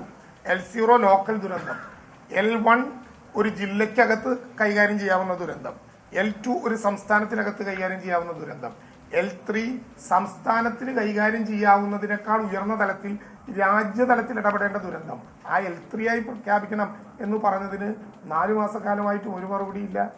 രണ്ടാമത്തെ കാര്യം, മേപ്പാടിയിലെ 10, 11, 12 വാർഡുകളിൽ ഈ ദുരന്തബാധിതരായ ആളുകളുടെ കടങ്ങൾ എഴുതി തള്ളാൻ ദേശീയ ദുരന്ത നിവാരണ അതോറിറ്റിക്ക് ഡിസാസ്റ്റർ മാനേജ്മെന്റ് ആക്ട് 2005 പ്രകാരം സെക്ഷൻ 13 പ്രകാരം ദേശസാൽകൃത ബാങ്കുകളിലെ കടങ്ങൾ എഴുതി തള്ളാനുള്ള അധികാരമുണ്ട്. ആ അധികാരം ഉപയോഗിച്ചുകൊണ്ട് ദേശീയ ഗവൺമെന്റ് കടങ്ങൾ എഴുതി തള്ളണം. കേരളത്തിന് ചെയ്യാവുന്ന 2 കാര്യമാണ്. ഒന്ന്, സ്റ്റേറ്റ് ലെവൽ മോണിറ്ററിംഗ് കമ്മിറ്റിയിൽ അവതരിപ്പിക്കുക, ബാങ്കിംഗ് കമ്മിറ്റിയിൽ അവതരിപ്പിക്കുക, SLBC state level bankers committee. അത് നമ്മൾ ചെയ്തു. കേരളത്തിന് പിന്നെ എഴുതി തള്ളാവുന്ന ഒറ്റ ബാങ്കേ ഉള്ളൂ, അത് കേരള ബാങ്ക്. ആ കേരള ബാങ്കിലെ 6 കോടി രൂപയും എഴുതി തള്ളി. അപ്പോൾ ദേശീയ ഗവൺമെന്റിന് കടങ്ങൾ എഴുതി തള്ളാൻ സെക്ഷൻ 13 പ്രകാരം അവസരം ഉണ്ടായത് ഇതുവരെ വിനിയോഗിച്ചിട്ടില്ല. മൂന്നാമത്തെ കാര്യം അഡീഷണൽ അസിസ്റ്റൻസ് ആണ്. 1202 കോടി നഷ്ടമുണ്ടായ കേരളത്തിൽ ഹിമാചലിലും ത്രിപുരയിലും കർണാടകത്തിലും തമിഴ്നാട്ടിലും ഒക്കെ കൊടുത്തതുപോലെ കേരളത്തിന് അഡീഷണൽ അസിസ്റ്റൻസ് കൊടുക്കണം എന്ന് കോടതി തന്നെ പറഞ്ഞിട്ടും ഈ 4 മാസക്കാലമായി അതിനെക്കുറിച്ച് ഒരു നിർദ്ദേശവുമില്ല. ആഗസ്റ്റ് 17 കേരളം കൊടുത്ത നിവേദനം എവിടെ പോയി? ആ മെമ്മോറാണ്ടം എവിടെ പോയി? ആ മെമ്മോറാണ്ടം കൊടുത്തതിന് ശേഷം ഇന്ത്യയുടെ പ്രധാനമന്ത്രിയെ നേരിട്ട് കണ്ട് ബഹുമാനപ്പെട്ട കേരളത്തിന്റെ മുഖ്യമന്ത്രി ഈ നിവേദനത്തിന്റെ റിമൈൻഡർ കൊടുത്തല്ലോ, പരിശോധിക്കാം എന്നല്ലേ പ്രധാനമന്ത്രി പറഞ്ഞത്.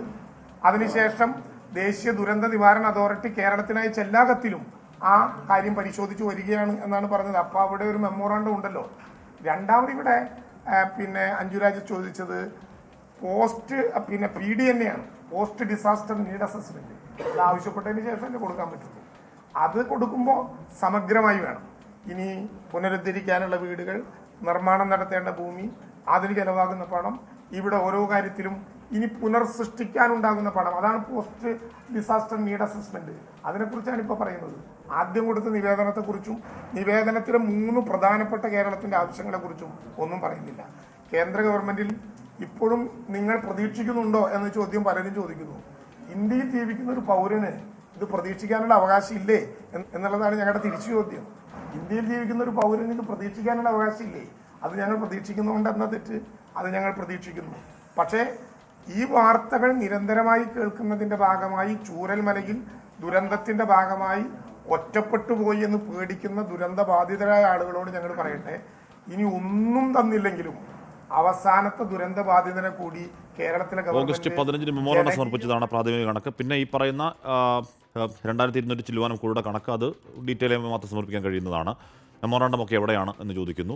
എന്തുകൊണ്ടാണ് ഒരു അടിയന്തര സഹായം പോലും നൽകുന്നില്ല കേന്ദ്രം? ഈ സാങ്കേതികത്വം പറഞ്ഞൊഴിയുന്നു എന്ന കാര്യം വീണ്ടും ചോദിക്കുന്നു റവന്യൂ മന്ത്രി ശ്രീ കെ രാജൻ. കോഴിക്കോട് വടകരയിൽ നേരത്തെ നമ്മൾ പറഞ്ഞു വന്നതാണ്, 9 മാസം മുൻപുണ്ടായ വാഹനാപകടത്തിൽ കാർ പോലീസ് കസ്റ്റഡിയിലെടുത്തു. സമീർ സി മുഹമ്മദ് ജിരിയാണ്. സമീർ, നമ്മൾ പറഞ്ഞു വന്നത് ഈ കാർ കസ്റ്റഡിയിലെടുത്തത് മോഡിഫിക്കേഷൻ ഒക്കെ നടത്തിയിരുന്നു. കാർ എങ്ങനെ കസ്റ്റഡിയിലെടുത്തു? ഇയാളെ കൊണ്ടുവരാനുള്ള നീക്കം എങ്ങനെയാണ് ഗൾഫിൽ നിന്ന്?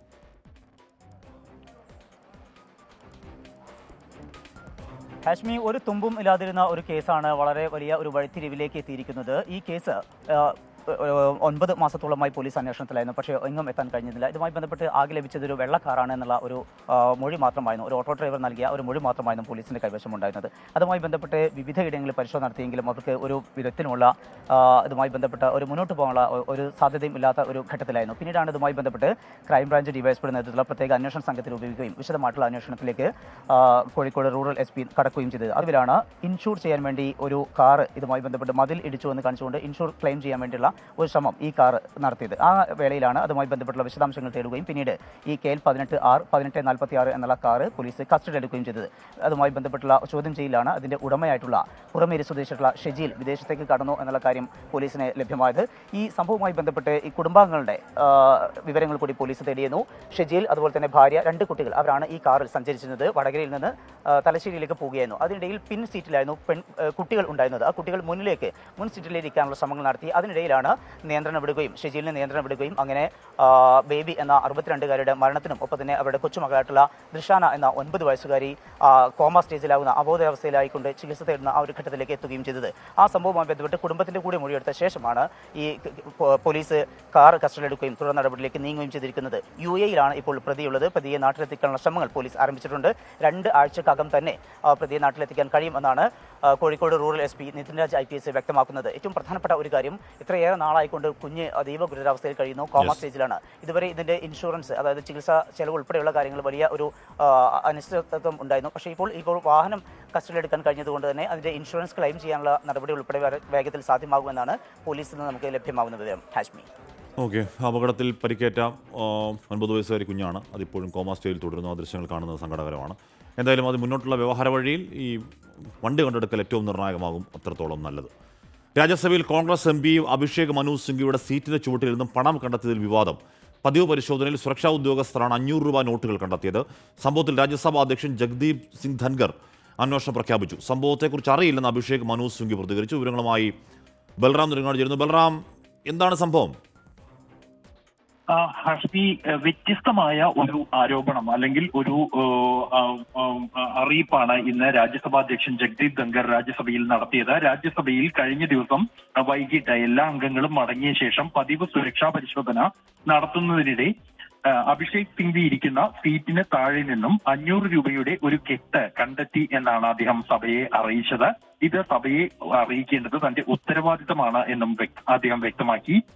ഈ നോട്ടുകൾ അത് വ്യാജ നോട്ടുകളാണോ എന്ന് പരിശോധിക്കാതെ, വിദഗ്ധ പരിശോധന നടത്താതെ പറയാനാകില്ല. എന്നാൽ പ്രഥമ ദൃഷ്ട്യാ ഒറ്റ നോട്ടത്തിൽ അവ അത്തരത്തിലുള്ള നോട്ടുകളാണ് എന്നാണ് കരുതുന്നത് എന്നും അദ്ദേഹം പറഞ്ഞു. ഇതാണ് സഭയിൽ ഭരണ പ്രതിപക്ഷ ഏറ്റുമുട്ടലിന് ഇടയാക്കിയത്. ഈ സംഭവത്തെ ഗൗരവമുള്ള വിഷയം എന്നാണ് പാർലമെന്ററി കാര്യമന്ത്രി കിരൺ റിജിജു പ്രതികരിച്ചത്. വിഷയത്തിൽ അന്വേഷണം വേണം എന്ന സഭാധ്യക്ഷന്റെ തീരുമാനത്തോട് യോജിക്കുന്നുവെന്നും അദ്ദേഹം വ്യക്തമാക്കി. കൂടാതെ കേന്ദ്രമന്ത്രി JP നദ്ദയും ഈ അന്വേഷണം നടത്താനുള്ള ചെയർമാന്റെ തീരുമാനത്തോട് യോജിച്ചു. അതേസമയം മനു അഭിഷേക് സിംഗ്വിയുടെ പ്രതികരണവും ഈ വിഷയത്തിൽ വന്നിട്ടുണ്ട്. താൻ സഭയിലേക്ക് 500 രൂപയാണ് കൊണ്ടുപോകാറുള്ളത് എന്നും ഇന്നലെ 12:57 10:57 സഭയിലെത്തി. പിന്നീട് 1:30 പാർലമെന്റിൽ നിന്നും മടങ്ങി എന്നാണ് അദ്ദേഹം പ്രതികരിച്ചിരിക്കുന്നത്. ഈ സംഭവത്തെക്കുറിച്ച് തനിക്ക് അറിയില്ല എന്നുമാണ് അദ്ദേഹം വ്യക്തമാക്കിയിരിക്കുന്നത്. അതേസമയം കോൺഗ്രസ് അധ്യക്ഷൻ മല്ലികാർജുൻ ഖാർഗെ ഈ വിഷയത്തിൽ ഇത് ആരുടെ സീറ്റിലാണ് എന്ന് പേരെടുത്ത് പറയേണ്ടിയിരുന്നില്ല എന്നും എന്ന പ്രതികരണമാണ് ഈ വിഷയത്തിൽ കോൺഗ്രസ് നടത്തിയിരിക്കുന്നത്. അല്പസമയം ഭരണ പ്രതിപക്ഷ ഏറ്റുമുട്ടലിന് ഈ വിഷയം വഴിവെച്ചു. ഹഷ്മി, ഞാൻ പറഞ്ഞത് ഇതൊക്കെ ടെലിവൈസ്ഡ് ആണല്ലോ ബൽറാം, ക്യാമറകളൊക്കെ ഉണ്ട്, അകത്ത് CCTV ക്യാമറ ഉണ്ടോന്ന് അറിയില്ല. പക്ഷേ രാജ്യസഭ TVയുടെ ക്യാമറ എന്തായാലും ഫുൾ ടൈം ഉണ്ടല്ലോ. അപ്പോൾ കണ്ടുപിടിക്കാൻ വലിയ പ്രയാസം ഉണ്ടാവുമോ ബൽറാം? ഹഷ്മി, സാധാരണ നിലയിൽ ഇത് കണ്ടെത്തുന്നത് ഏറെ പ്രയാസമുള്ള കാര്യമല്ല. അതേസമയം ഈ രാജ്യസഭാ TVയുടെ ക്യാമറകൾ അത് സ്ഥിരം ക്യാമറകൾ തന്നെയാണ്. എങ്കിൽ പോലും സഭ പ്രവർത്തിപ്പിക്കുന്ന സമയത്ത് മാത്രമായിരിക്കും അത് പ്രവർത്തിച്ചുകൊണ്ടിരിക്കുക.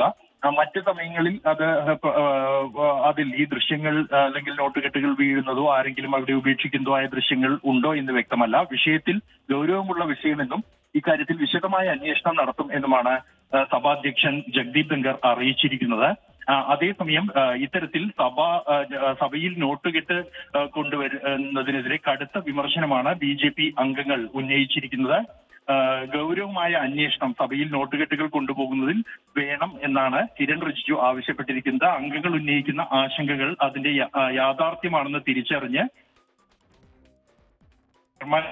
ഈ മാസത്തോട് പൂർണ്ണമായും യോജിക്കുന്നു എന്നാണ് പാർലമെന്ററി കാര്യമന്ത്രിയും ഇക്കാര്യത്തിൽ പ്രതികരിച്ചിരിക്കുന്നത്. ഹഷ്മി, മനു അഭിഷേക് സിംഗ്വിയുടെ സീറ്റിനടിയിൽ നിന്ന് 500 രൂപയുടെ കെട്ടിനോട്ട് കണ്ടെത്തിയെന്നാണ് പറയുന്നത്. അവിടെ അദാനി നരേന്ദ്രമോദി ബന്ധം എന്നൊക്കെ പറഞ്ഞ് പ്രതിപക്ഷം വലിയ വിമർശനം ഉന്നയിക്കുന്ന അല്ലെങ്കിൽ സംഭാവന വിഷയം ഉയർത്തിക്കൊണ്ട് വലിയ പ്രതിഷേധം ഉയർത്തുന്ന കാലം കൂടിയാണ്. ആ സമയത്ത് ഈ പറയുന്ന ഒരു കോൺഗ്രസ് MPയുടെ കസേരക്കടിയിൽ ഉണ്ടെന്ന് പറയപ്പെടുന്ന നോട്ടുകെട്ട് രാഷ്ട്രീയായുധമാക്കുമോ BJP? അത് ഏതിൽ ഡെവലപ്പ് ചെയ്യും എന്നത് നമുക്ക് കാത്തിരുന്ന് കാണേണ്ടതുമാണ്. യുവനടിയുടെ ലൈംഗിക പീഡന പരാതിയിൽ തിരുവനന്തപുരം കന്റോൺമെന്റ് സ്റ്റേഷനിൽ ഹാജരായ നടൻ സിദ്ദിഖിന്റെ അറസ്റ്റ് രേഖപ്പെടുത്തി. ഉടൻ വൈദ്യപരിശോധനയ്ക്കായി കൊണ്ടുപോകും. വിവരങ്ങളുമായി AV ജയശങ്കർ ചേർന്നു. ജയശങ്കർ, വൈദ്യപരിശോധനയ്ക്ക് ശേഷം വിട്ടയക്കലാവില്ലേ? കാശ്മീർ അല്പസമയം മുമ്പാണ് നടൻ സിദ്ദിഖിന്റെ അറസ്റ്റ് പോലീസ് രേഖപ്പെടുത്തിയത്. തിരുവനന്തപുരം കന്റോൺമെന്റ് അസിസ്റ്റന്റ് കമ്മീഷണർക്ക് മുന്നിലാണ് സിദ്ദിഖ്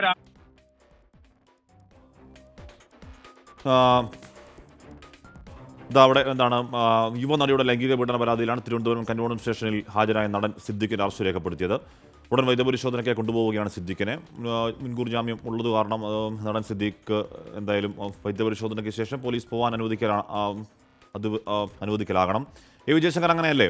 വൈദ്യപരിശോധന കഴിഞ്ഞാൽ സിദ്ദിഖിനെ പോകാൻ അനുവദിക്കില്ലേ പോലീസ്? അതായത് ആഷ്മി, സിദ്ദിഖിന്റെ അറസ്റ്റ് തികച്ചും സാങ്കേതികപരമാണ്. കാരണം സുപ്രീം കോടതി ഈ വിഷയവുമായി ബന്ധപ്പെട്ട സിദ്ദിഖിന് നേരത്തെ തന്നെ മുൻകൂർ ജാമ്യം അനുവദിച്ചിരുന്നു. ആ ഒരു സാഹചര്യത്തിൽ സിദ്ദിഖിനെ പോലീസ് സാങ്കേതിക നടപടിക്രമങ്ങൾ പൂർത്തിയാക്കിയ ശേഷം വിട്ടയക്കും. എന്തായാലും നിലവിൽ സിദ്ദിഖിന്റെ മെഡിക്കൽ പരിശോധനയ്ക്ക് വേണ്ടി തിരുവനന്തപുരം ജനറൽ ആശുപത്രിയിലേക്ക് കൊണ്ടുപോയിട്ടുണ്ട്. ഈ ജനറൽ ആശുപത്രിയിലെ മെഡിക്കൽ പരിശോധന പൂർത്തിയാക്കിയ ശേഷം ഇദ്ദേഹത്തെ മജിസ്ട്രേറ്റ് കോടതിക്ക് മുന്നിൽ ഹാജരാക്കും. അതിനുശേഷം സാങ്കേതിക നടപടിക്രമങ്ങൾ പൂർത്തിയാക്കി ഇന്നേ ശരി, ശബ്ദത്തിൽ എന്തോ ഒരു പ്രശ്നമുണ്ട്, പ്രേക്ഷകർ ക്ഷമിക്കണം. AV ജയശങ്കർ വിവരങ്ങൾ നൽകുകയായിരുന്നു. സിദ്ദിഖിനെ വൈദ്യപരിശോധനയ്ക്കായി കൊണ്ടുപോയി. നേരത്തെ സാങ്കേതികമാണ് അറസ്റ്റ്. അതിനുശേഷം മുൻകൂർ ജാമ്യം ഉള്ളതുകൊണ്ട് തന്നെ വൈദ്യപരിശോധനയ്ക്ക് ശേഷം സിദ്ദിഖിനെ പോലീസ് വിട്ടയക്കും. പാലക്കാട് ഒറ്റപ്പാലം അനങ്ങനടിയിൽ നിന്ന് 3 വിദ്യാർത്ഥിനികളെ കാണാതായി. അനങ്ങനടി ഹൈസ്കൂളിലെ 9ാം ക്ലാസ് വിദ്യാർത്ഥിനികളെയാണ് കാണാതായത്. 2024 തീയതി രാവിലെ മുതൽ ഈ 3 കുട്ടികളെ കാണാനില്ല. ഇവരെ അനങ്ങനടി സ്കൂളിൽ പഠിക്കുന്ന കുട്ടികളാണ്. അപ്പോൾ ഏതെങ്കിലും ബസ്സുകളിൽ ഇവർ എങ്ങോട്ടെങ്കിലും യാത്ര ചെയ്തതായിട്ട് എന്തെങ്കിലും വിവരം ഉണ്ടെങ്കിൽ ഒന്ന് അറിയിക്കുക. അഭിരാമി, ഋതു, ജിത്യ, ശ്രീകല എന്നാണ് കുട്ടികളുടെ പേരുകൾ. ഒന്ന് ആരെങ്കിലും എന്തെങ്കിലും വിവരം ഉണ്ടെങ്കിൽ ഒന്ന് അടിയന്തരമായിട്ട് ഒറ്റപ്പാലം പോലീസ് സ്റ്റേഷനെ കോൺടാക്ട് ചെയ്യാം. ഓക്കെ. നിഖിൽ പരമേശ്വരങ്ങൾ മറ്റൊരു നിഖിൽ, എപ്പോഴാണ് കുട്ടികൾ കാണാതായ വിവരം അറിയുന്നത്? കുട്ടികൾക്ക് വേണ്ടിയുള്ള തെരച്ചിൽ എങ്ങനെയാണ് നടക്കുന്നത്? നിഖിൽ. ഹാഷ്മി, ഈ 3 വിദ്യാർത്ഥിനികൾക്കും വേണ്ടിയിട്ടുള്ള തിരച്ചിൽ വളരെ ഊർജിതമായി പുരോഗമിക്കുന്നുണ്ട്. ഇന്ന് രാവിലെ ക്ലാസ്സിൽ ഹാജരാകാത്ത വിദ്യാർത്ഥികളുടെ ലിസ്റ്റ് ക്ലാസ് അധ്യാപകൻ രക്ഷിതാക്കളുടെ ഗ്രൂപ്പിൽ ഇട്ടിരുന്നു. അപ്പോഴാണ് രക്ഷിതാക്കൾ കുട്ടികൾ സ്കൂളിലേക്ക് എത്തിയിട്ടില്ല എന്ന് അറിയുന്നത്. അപ്പോൾ തന്നെ ഇക്കാര്യം അധ്യാപകരെ അറിയിച്ചു. തുടർന്ന് അധ്യാപകർ പോലീസിനെ വിവരം അറിയിക്കുകയായിരുന്നു. ഒറ്റപ്പാലം പോലീസ് ഇതുമായി ബന്ധപ്പെട്ട ഒരു അന്വേഷണം ആരംഭിച്ചിട്ടുണ്ട്. 3 പേരും 9ാം ക്ലാസ് വിദ്യാർത്ഥിനികളാണ്. ഇവർ NCC യൂണിഫോമിൽ വീട്ടിൽ നിന്നും ഇറങ്ങിയെന്നും കളർ ഡ്രസ്സുകൾ കയ്യിൽ കരുതിയിരുന്നുവെന്നുമാണ് പിന്നീട് നടത്തിയ അന്വേഷണത്തിൽ അധ്യാപകർക്ക് മനസ്സിലായിട്ടുള്ളത്. ഇക്കാര്യം അധ്യാപകർ പോലീസിനോട് പറഞ്ഞിട്ടുണ്ട്. ഇവരുടെ സഹപാഠികൾ പറയുന്നത് പാലക്കാട് കോട്ട കാണുന്നതിന് വേണ്ടി 3 പേരും പാലക്കാട്ടേക്ക് വന്നിട്ടുണ്ട് എന്നുള്ളതാണ്. ഇവർ വീട്ടിൽ നിന്ന് ഇറങ്ങി ഈ സ്കൂൾ ഇരിക്കുന്ന ബസ് സ്റ്റോപ്പ് വരെ എത്തിയിട്ടുണ്ട് എന്നുള്ള കാര്യം സ്ഥിരീകരിക്കുന്നുണ്ട്. അതിനപ്പുറത്തേക്ക് ക്ലാസ്സിലേക്ക് പക്ഷേ ഈ കുട്ടികൾ എത്തിയിട്ടില്ല. അതുകൊണ്ട് തന്നെ ഇവർക്ക് വേണ്ടിയിട്ടുള്ള അന്വേഷണം ഊർജിതമാക്കിയിട്ടുണ്ട്. ഒറ്റപ്പാലം പോലീസ് ബസ്സുകളിലും മറ്റും കുട്ടികളെ കാണുകയാണെങ്കിൽ വിവരം അറിയിക്കാൻ വേണ്ടി ഒറ്റപ്പാലം പോലീസ് ഇതിനോടകം തന്നെ നിർദ്ദേശം നൽകിയിട്ടുണ്ട്. 9ാം ക്ലാസ്സിൽ പഠിക്കുന്ന അഭിരാമി, ഋതു, ജിത്യ എന്നീ കുട്ടികളെയാണ് കാണാതായിട്ടുള്ളത്. എന്തായാലും 3 പേർക്കും വേണ്ടിയുള്ള അന്വേഷണം ഒറ്റപ്പാലം പോലീസ് ഊർജിതമായി നടത്തുന്നുണ്ട്. ഇവർ NCC കാഡറ്റുകളാണ്. ഇവർ വീട്ടിൽ നിന്ന് ഇറങ്ങിയാൽ മാറുന്നതിന് വേണ്ടി ഒരു കളർ ഡ്രസ്സ് കയ്യിൽ കരുതിയിരുന്നുവെന്ന് ഇപ്പോൾ പോലീസ് നടത്തിയിട്ടുള്ള അന്വേഷണത്തിൽ ബോധ്യമായിട്ടുണ്ട്. ഒരു പക്ഷേ ഈ ഡ്രസ്സ് ധരിച്ചായിരിക്കണം ഈ കുട്ടികൾ സ്കൂളിൽ കയറാതെ പുറത്തേക്ക് പോയിട്ടുണ്ടാവുക എന്നുള്ളതാണ് മനസ്സിലാക്കാൻ കഴിയുന്നത്. എന്തായാലും കുട്ടികൾ അതിവേഗത്തിൽ കണ്ടെത്തുന്നതിന് വേണ്ടിയിട്ടുള്ള അന്വേഷണം പോലീസ് ഇപ്പോൾ ഊർജിതമാക്കിയിട്ടുണ്ട്. നിഖിൽ, ഇനി ജസ്റ്റ് കറങ്ങാൻ പോയതാണെങ്കിൽ, കോട്ടൊക്കെ കാണാൻ പോയതാണെങ്കിൽ വീട്ടുകാരും അധ്യാപകരും ഒന്നും വഴക്കും അറിയില്ല, എത്രയും പെട്ടെന്ന് വീട്ടിലേക്ക് മടങ്ങിപ്പോകാമെന്ന് നമുക്ക് ധൈര്യമായി പറയാമല്ലോ കുട്ടികളോടല്ലേ, കുട്ടികൾ കാണുന്നുണ്ടെങ്കിൽ? പിന്നെ തീർച്ചയായിട്ടും കുട്ടികൾ സ്വാഭാവികമായിട്ടും ഈ കോട്ട കാണാനുള്ള ഒരു ആഗ്രഹം കൊണ്ടായിരിക്കണം ഒരു പക്ഷേ ഇങ്ങനെ സ്കൂളിൽ കയറാതെ ഒരു ബ്രേക്ക് എടുത്ത് അവർ പാലക്കാട്ടേക്ക് വന്നിരിക്കുക. പക്ഷെ അത് സാധാരണഗതിയിൽ അധ്യാപകരെയും രക്ഷിതാക്കളെയൊക്കെ സംബന്ധിച്ച് വലിയ ആധി ഉണ്ടാക്കുന്നതാണ്, ആശങ്ക ഉണ്ടാക്കുന്നതാണ്. അത് കുട്ടികൾ മനസ്സിലാക്കണം. കൃത്യമായി ഓരോ ദിവസവും ക്ലാസ്സിൽ വരാത്ത കുട്ടികളുടെയൊക്കെ ലിസ്റ്റ് ഇത്തരത്തിൽ അധ്യാപകർ ഓരോ ദിവസവും ഗ്രൂപ്പിലും മറ്റും അപ്ഡേറ്റ് ചെയ്യുന്നതാണ്. ഒരു പക്ഷേ കുട്ടികൾക്ക് അതിനെക്കുറിച്ച് ധാരണയുണ്ടാകില്ല. അതുകൊണ്ടായിരിക്കണം അവർ 3 പേരും കൂടെ ചേർന്ന് ഇങ്ങനെ പാലക്കാട്ടേക്ക് വന്നിരിക്കാൻ സാധ്യത. ഇതൊപ്പമുള്ള കുട്ടികൾ പറയുന്ന വിവരമാണ്.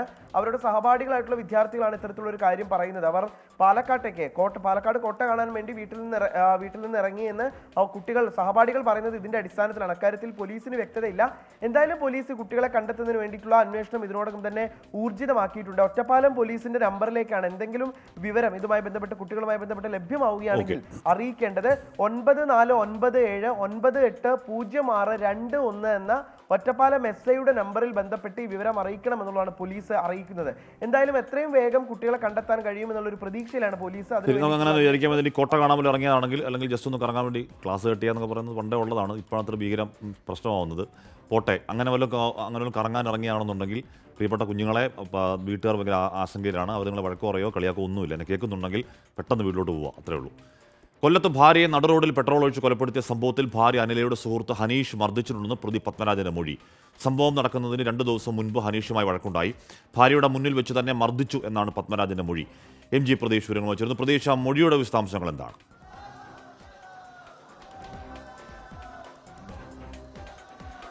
ഹാഷ്മി, കൊല്ലം ചെമ്മാമുക്കിലെ ക്രൂരമായ കൊലപാതകത്തിലാണ് പ്രതി പത്മരാജന്റെ മൊഴിയുടെ കൂടുതൽ വിശദാംശങ്ങൾ ഇപ്പോൾ പുറത്തു വരുന്നത്. കുടുംബം തകർന്നതിലുള്ള വൈരാഗ്യമാണ് കൊലപാതകത്തിലേക്ക് നയിച്ചത് എന്നതാണ് പ്രധാനമായും പത്മരാജൻ നൽകിയിരിക്കുന്ന മൊഴി. ഒപ്പം ഭാര്യയുടെ സുഹൃത്ത് ഭാര്യയ്ക്ക് മുന്നിൽ വെച്ച് തന്നെ മർദ്ദിച്ചുവെന്നും പത്മരാജൻ മൊഴി നൽകിയിട്ടുണ്ട്. കൊല്ലപ്പെട്ട അനിലയും സുഹൃത്ത് ഹനീഷുമായുള്ള ബന്ധമാണ് ഇത്തരത്തിൽ ഈ കൊലപാതകത്തിലേക്ക് നയിച്ചതെന്നായിരുന്നു ആദ്യഘട്ടം മുതൽ പ്രതി പത്മരാജൻ മൊഴി നൽകിയത്. ഭാര്യ സുഹൃത്തുമായി ചേർന്ന്, അതായത് സുഹൃത്തിന്റെ കയ്യിൽ നിന്ന് പണം ഉൾപ്പെടെ വാങ്ങിക്കൊണ്ടാണ് കൊല്ലം കടപ്പാക്കടയിൽ ഒരു ബേക്കറി തുടങ്ങിയത്. ഈ പണം തിരികെ നൽകാമെന്ന് പ്രതി പത്മരാജൻ പറഞ്ഞിട്ടും ഈ കടയിൽ നിരന്തരമായി ഹനീഷ് വന്നു എന്നതാണ് പത്മരാജന്റെ മൊഴി. ഈ കൊലപാതകം നടക്കുന്നതിന് 2 ദിവസം മുമ്പ് ഹനീഷുമായി വാക്കുതർക്കങ്ങൾ ഉണ്ടായിരുന്നു. ആ സമയത്ത് ഭാര്യയുടെ മുന്നിൽ വെച്ച ഭാര്യയുടെ സുഹൃത്ത് തന്നെ മർദ്ദിച്ചെന്നും അതാണ് ഈ വൈരാഗ്യം ഇരട്ടിയാകാനുള്ള കാരണമായും പ്രതി പറയുന്ന കാര്യം. നിലവിൽ കഴിഞ്ഞ ദിവസം കോടതിയിൽ ഹാജരാക്കിയ ഹാജരാക്കിയ പ്രതി പത്മരാജനെ 14 ദിവസത്തിലേക്ക്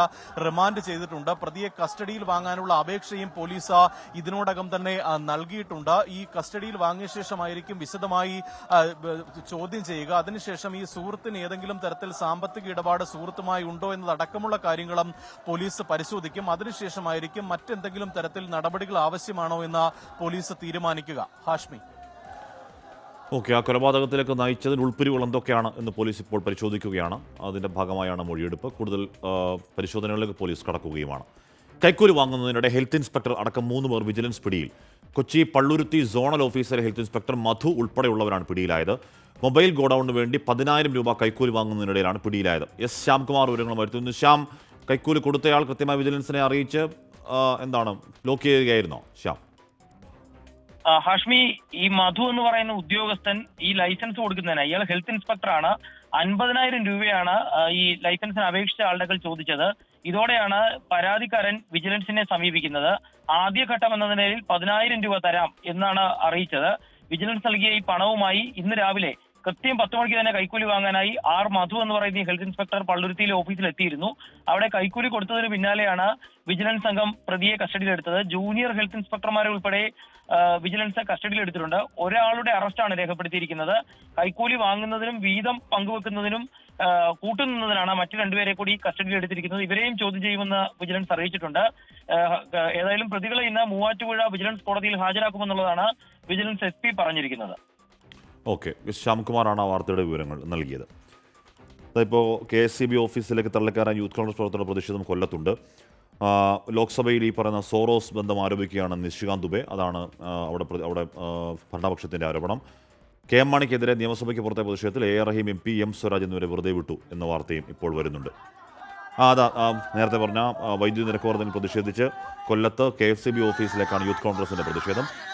അല്പസമയത്തിനകം തന്നെ ഇന്ന് തന്നെ ഈ നിരക്ക് വർധന സംബന്ധിച്ച തീരുമാനമുണ്ടാകും എന്നാണ് അറിയാൻ കഴിയുന്നത്. KSCB ഓഫീസിലേക്ക് തള്ളിക്കയറാൻ പ്രവർത്തകർ ശ്രമിക്കുന്നുണ്ട്.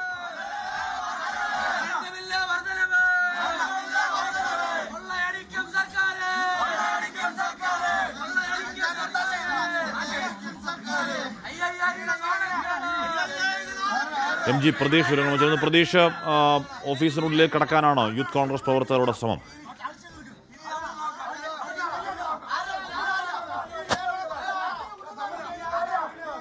ഹാഷ്മി, വൈദ്യുതി നിരക്ക് വർധനയിൽ പ്രതിഷേധിച്ചാണ് കൊല്ലത്ത് യൂത്ത് കോൺഗ്രസിന്റെ പ്രതിഷേധം നടക്കുന്നത്. നമുക്ക് ദൃശ്യങ്ങളിൽ കാണുന്നത് കൊല്ലം KSCB ഓഫീസാണ്. ഇവിടേക്ക് തള്ളിക്കയറാനാണ് പ്രവർത്തകരുടെ ഭാഗത്ത് നിന്ന് ഒരു ശ്രമമുണ്ടായത്. ആദ്യഘട്ടത്തിൽ സമാധാനപരമായിരുന്നു യൂത്ത് കോൺഗ്രസിന്റെ പ്രതിഷേധം നടന്നത്. പിന്നീട് ഈ ഓഫീസിലേക്ക് തള്ളിക്കയറാൻ ശ്രമിച്ചതോടുകൂടി തന്നെ പോലീസ് ഇടപെട്ട പ്രവർത്തകരെ തടഞ്ഞു. ഇപ്പോൾ പോലീസും പ്രവർത്തകരും തമ്മിൽ വാക്കേറ്റവും ഉന്തും തള്ളും ഉണ്ടാകുന്ന ഒരു സാഹചര്യമാണ് ഉള്ളത്. നിലവിൽ ഈ സ്ഥലത്ത് കുത്തിയിരുന്നുള്ള ഒരു പ്രതിഷേധത്തിലേക്ക് യൂത്ത് കോൺഗ്രസ് പ്രവർത്തകർ മുന്നോട്ട് പോകുന്നുണ്ട്. ഈ സംസ്ഥാനത്ത് ജനങ്ങളെ കൊള്ളയടിക്കുകയാണ് ഇടത് സർക്കാർ എന്നതാണ് പ്രധാനമായും യൂത്ത് കോൺഗ്രസ് ആരോപിക്കുന്ന കാര്യം. അതുകൊണ്ട് തന്നെ മുഖ്യമന്ത്രി രാജിവെക്കണമെന്നത് ഉൾപ്പെടെയുള്ള ആവശ്യങ്ങൾ പറയുന്നുണ്ട്. വീണ്ടും ഈ പ്രവർത്തകർ പോലീസുമായി വാക്കുതർക്കത്തിൽ ഏർപ്പെടുന്നുണ്ട്. കാരണം ഈ വാക്കേറ്റമാണ് ഒരു തരത്തിൽ ഒരു കയ്യാങ്കളിയിലേക്ക് പോകുന്ന സാഹചര്യത്തിലേക്ക് എത്തിച്ചിട്ടുള്ളത്. ഈ KSCB ഓഫീസിലേക്ക് തള്ളിക്കയറാനുള്ള ശ്രമം തടഞ്ഞതോടുകൂടിയാണ് വലിയ തരത്തിലൊരു പ്രതിഷേധം പ്രവർത്തകരുടെ ഭാഗത്ത് നിന്ന് ഉണ്ടാകുന്നത്. ഇപ്പോൾ ഈ കൂടുതൽ പ്രവർത്തകരടക്കം ഈ ഭാഗത്ത് തടിച്ചു കൂടിയിട്ടുണ്ട്. ഈ പ്രധാനപ്പെട്ട ഈ കവാടം വഴി അകത്തേക്ക് കയറാനുള്ള ഒരു ശ്രമമാണ് ഇപ്പോൾ പ്രവർത്തകരുടെ ഭാഗത്ത് നിന്ന് നിരന്തരമായി ഉണ്ടാകുന്നത്. പോലീസ് പരമാവധി ഈ പ്രവർത്തകരെ പിന്തിരിപ്പിക്കാനുള്ള ഒരു ശ്രമം ഇവിടെ നടത്തുന്നുണ്ട്. പക്ഷേ പ്രവർത്തകർ പിരിഞ്ഞു പോകാൻ കൂട്ടാക്കുന്നില്ല. കൂടുതൽ പ്രവർത്തകരെത്തി അകത്തേക്ക് തള്ളിക്കയറാനുള്ള ഒരു ശ്രമമാണ് ഇവിടെ നടക്കുന്നത്. ഈ പ്രവർത്തകർക്ക് ഈ പരിക്കേറ്റു എന്നതടക്കമുള്ള ആരോപണങ്ങളാണ് പ്രധാനമായും ഉന്നയിക്കുന്ന കാര്യം. പോലീസ് ഈ പ്രവർത്തകരെ പിടിച്ചു മാറ്റുന്ന സമയത്ത് പ്രവർത്തകരെ മർദ്ദിച്ചു എന്നതടക്കമുള്ള ആരോപണങ്ങൾ ഉൾപ്പെടെ യൂത്ത് കോൺഗ്രസ് പ്രവർത്തകർ ഇവിടെ ആരോപിക്കുന്നുണ്ട്. അതാണ് വലിയ വാക്കുതർക്കത്തിലേക്കും ഒരു ഉന്തും തള്ളിലേക്കും പോകാനുള്ള ഒരു സാഹചര്യം ഉണ്ടായത്. ഇന്ന് വൈകിട്ടോടുകൂടി തന്നെ വൈദ്യുതി നിരക്ക് പ്രഖ്യാപിക്കാനിരിക്കെയാണ് ഇത്തരത്തിൽ ഒരു പ്രതിഷേധം യൂത്ത് കോൺഗ്രസിന്റെ ഭാഗത്ത് നിന്ന് കൊല്ലം KSCB ആസ്ഥാനത്തേക്ക് നടന്നത്. കൊല്ലം KSCB ഓഫീസിലേക്കാണ് യൂത്ത് കോൺഗ്രസിന്റെ പ്രതിഷേധം. വൈദ്യുതി നിരക്ക് വർധനവിൽ പ്രതിഷേധിച്ചുകൊണ്ട് അവിടെ ഓഫീസിലേക്ക് തള്ളിക്കയറാനുള്ള പ്രവർത്തകരുടെ ശ്രമം കുറച്ചത് സംഘർഷഭരിതമായ സാഹചര്യത്തിലേക്ക് ഇപ്പോൾ പോവുകയാണ്. പ്രവർത്തകർ അകത്തേക്ക് കടക്കാതിരിക്കാൻ പോലീസ് പരമാവധി ശ്രമിക്കുന്നുണ്ട്. ആ ഗ്രില്ലൊക്കെ അടച്ചിട്ടുകൊണ്ട് ശ്രമിക്കുന്നുണ്ട്. ഗ്രില്ല് തുറന്ന് അകത്തേക്ക് കടക്കാനാണ് യൂത്ത് കോൺഗ്രസിന്റെ പ്രതിഷേധം. അന്യായമായ നിരക്ക് വർധനവാണ്, കൊള്ളയടിയാണ് എന്നൊക്കെയാണ് യൂത്ത് കോൺഗ്രസിൻ്റെ മുദ്രാവാക്യം.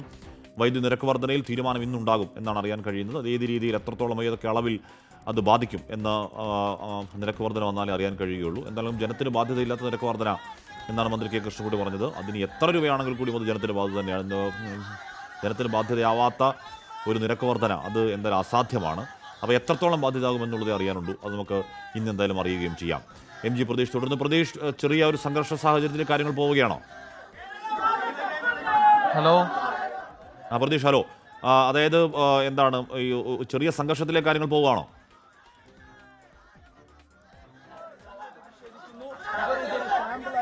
ഹാഷ്മി, വലിയ പ്രതിഷേധമാണ് പ്രവർത്തകരുടെ ഭാഗത്ത് നിന്ന് ഉണ്ടാകുന്നത്. കാരണം ഈ പ്രവർത്തകരെ പോലീസ് പിന്തിരിപ്പിക്കാനുള്ള ഒരു ശ്രമത്തിനിടെയാണ് യൂത്ത് കോൺഗ്രസ് പ്രവർത്തകരും പോലീസും തമ്മിൽ ഉന്തും തള്ളം ഉണ്ടാകുന്നത്. നിലത്ത് കിടന്നുൾപ്പെടെയുള്ള പ്രതിഷേധമാണ് യൂത്ത് കോൺഗ്രസ് പ്രവർത്തകരുടെ ഭാഗത്ത് നിന്ന് ഉണ്ടാകുന്നത്. ഈ പ്രവർത്തകർ അകത്തേക്ക് കടക്കാതിരിക്കാൻ ഇതിന്റെ വാതിൽ ഉൾപ്പെടെ അടച്ചുകൊണ്ടുള്ള ഒരു പ്രതിരോധമാണ് നിലവിൽ പോലീസിന്റെ ഭാഗത്ത് നിന്ന് ഉണ്ടായിരിക്കുന്നത്. പക്ഷേ വലിയ മുദ്രാവാക്യങ്ങളുമായി ഈ പ്രവർത്തകർ ഇപ്പോഴും ഇവിടെ തടിച്ചുകൂടി നിൽപ്പുണ്ട്. അവർ പിന്തിരിഞ്ഞു പോകാൻ കൂട്ടാക്കുന്നില്ല.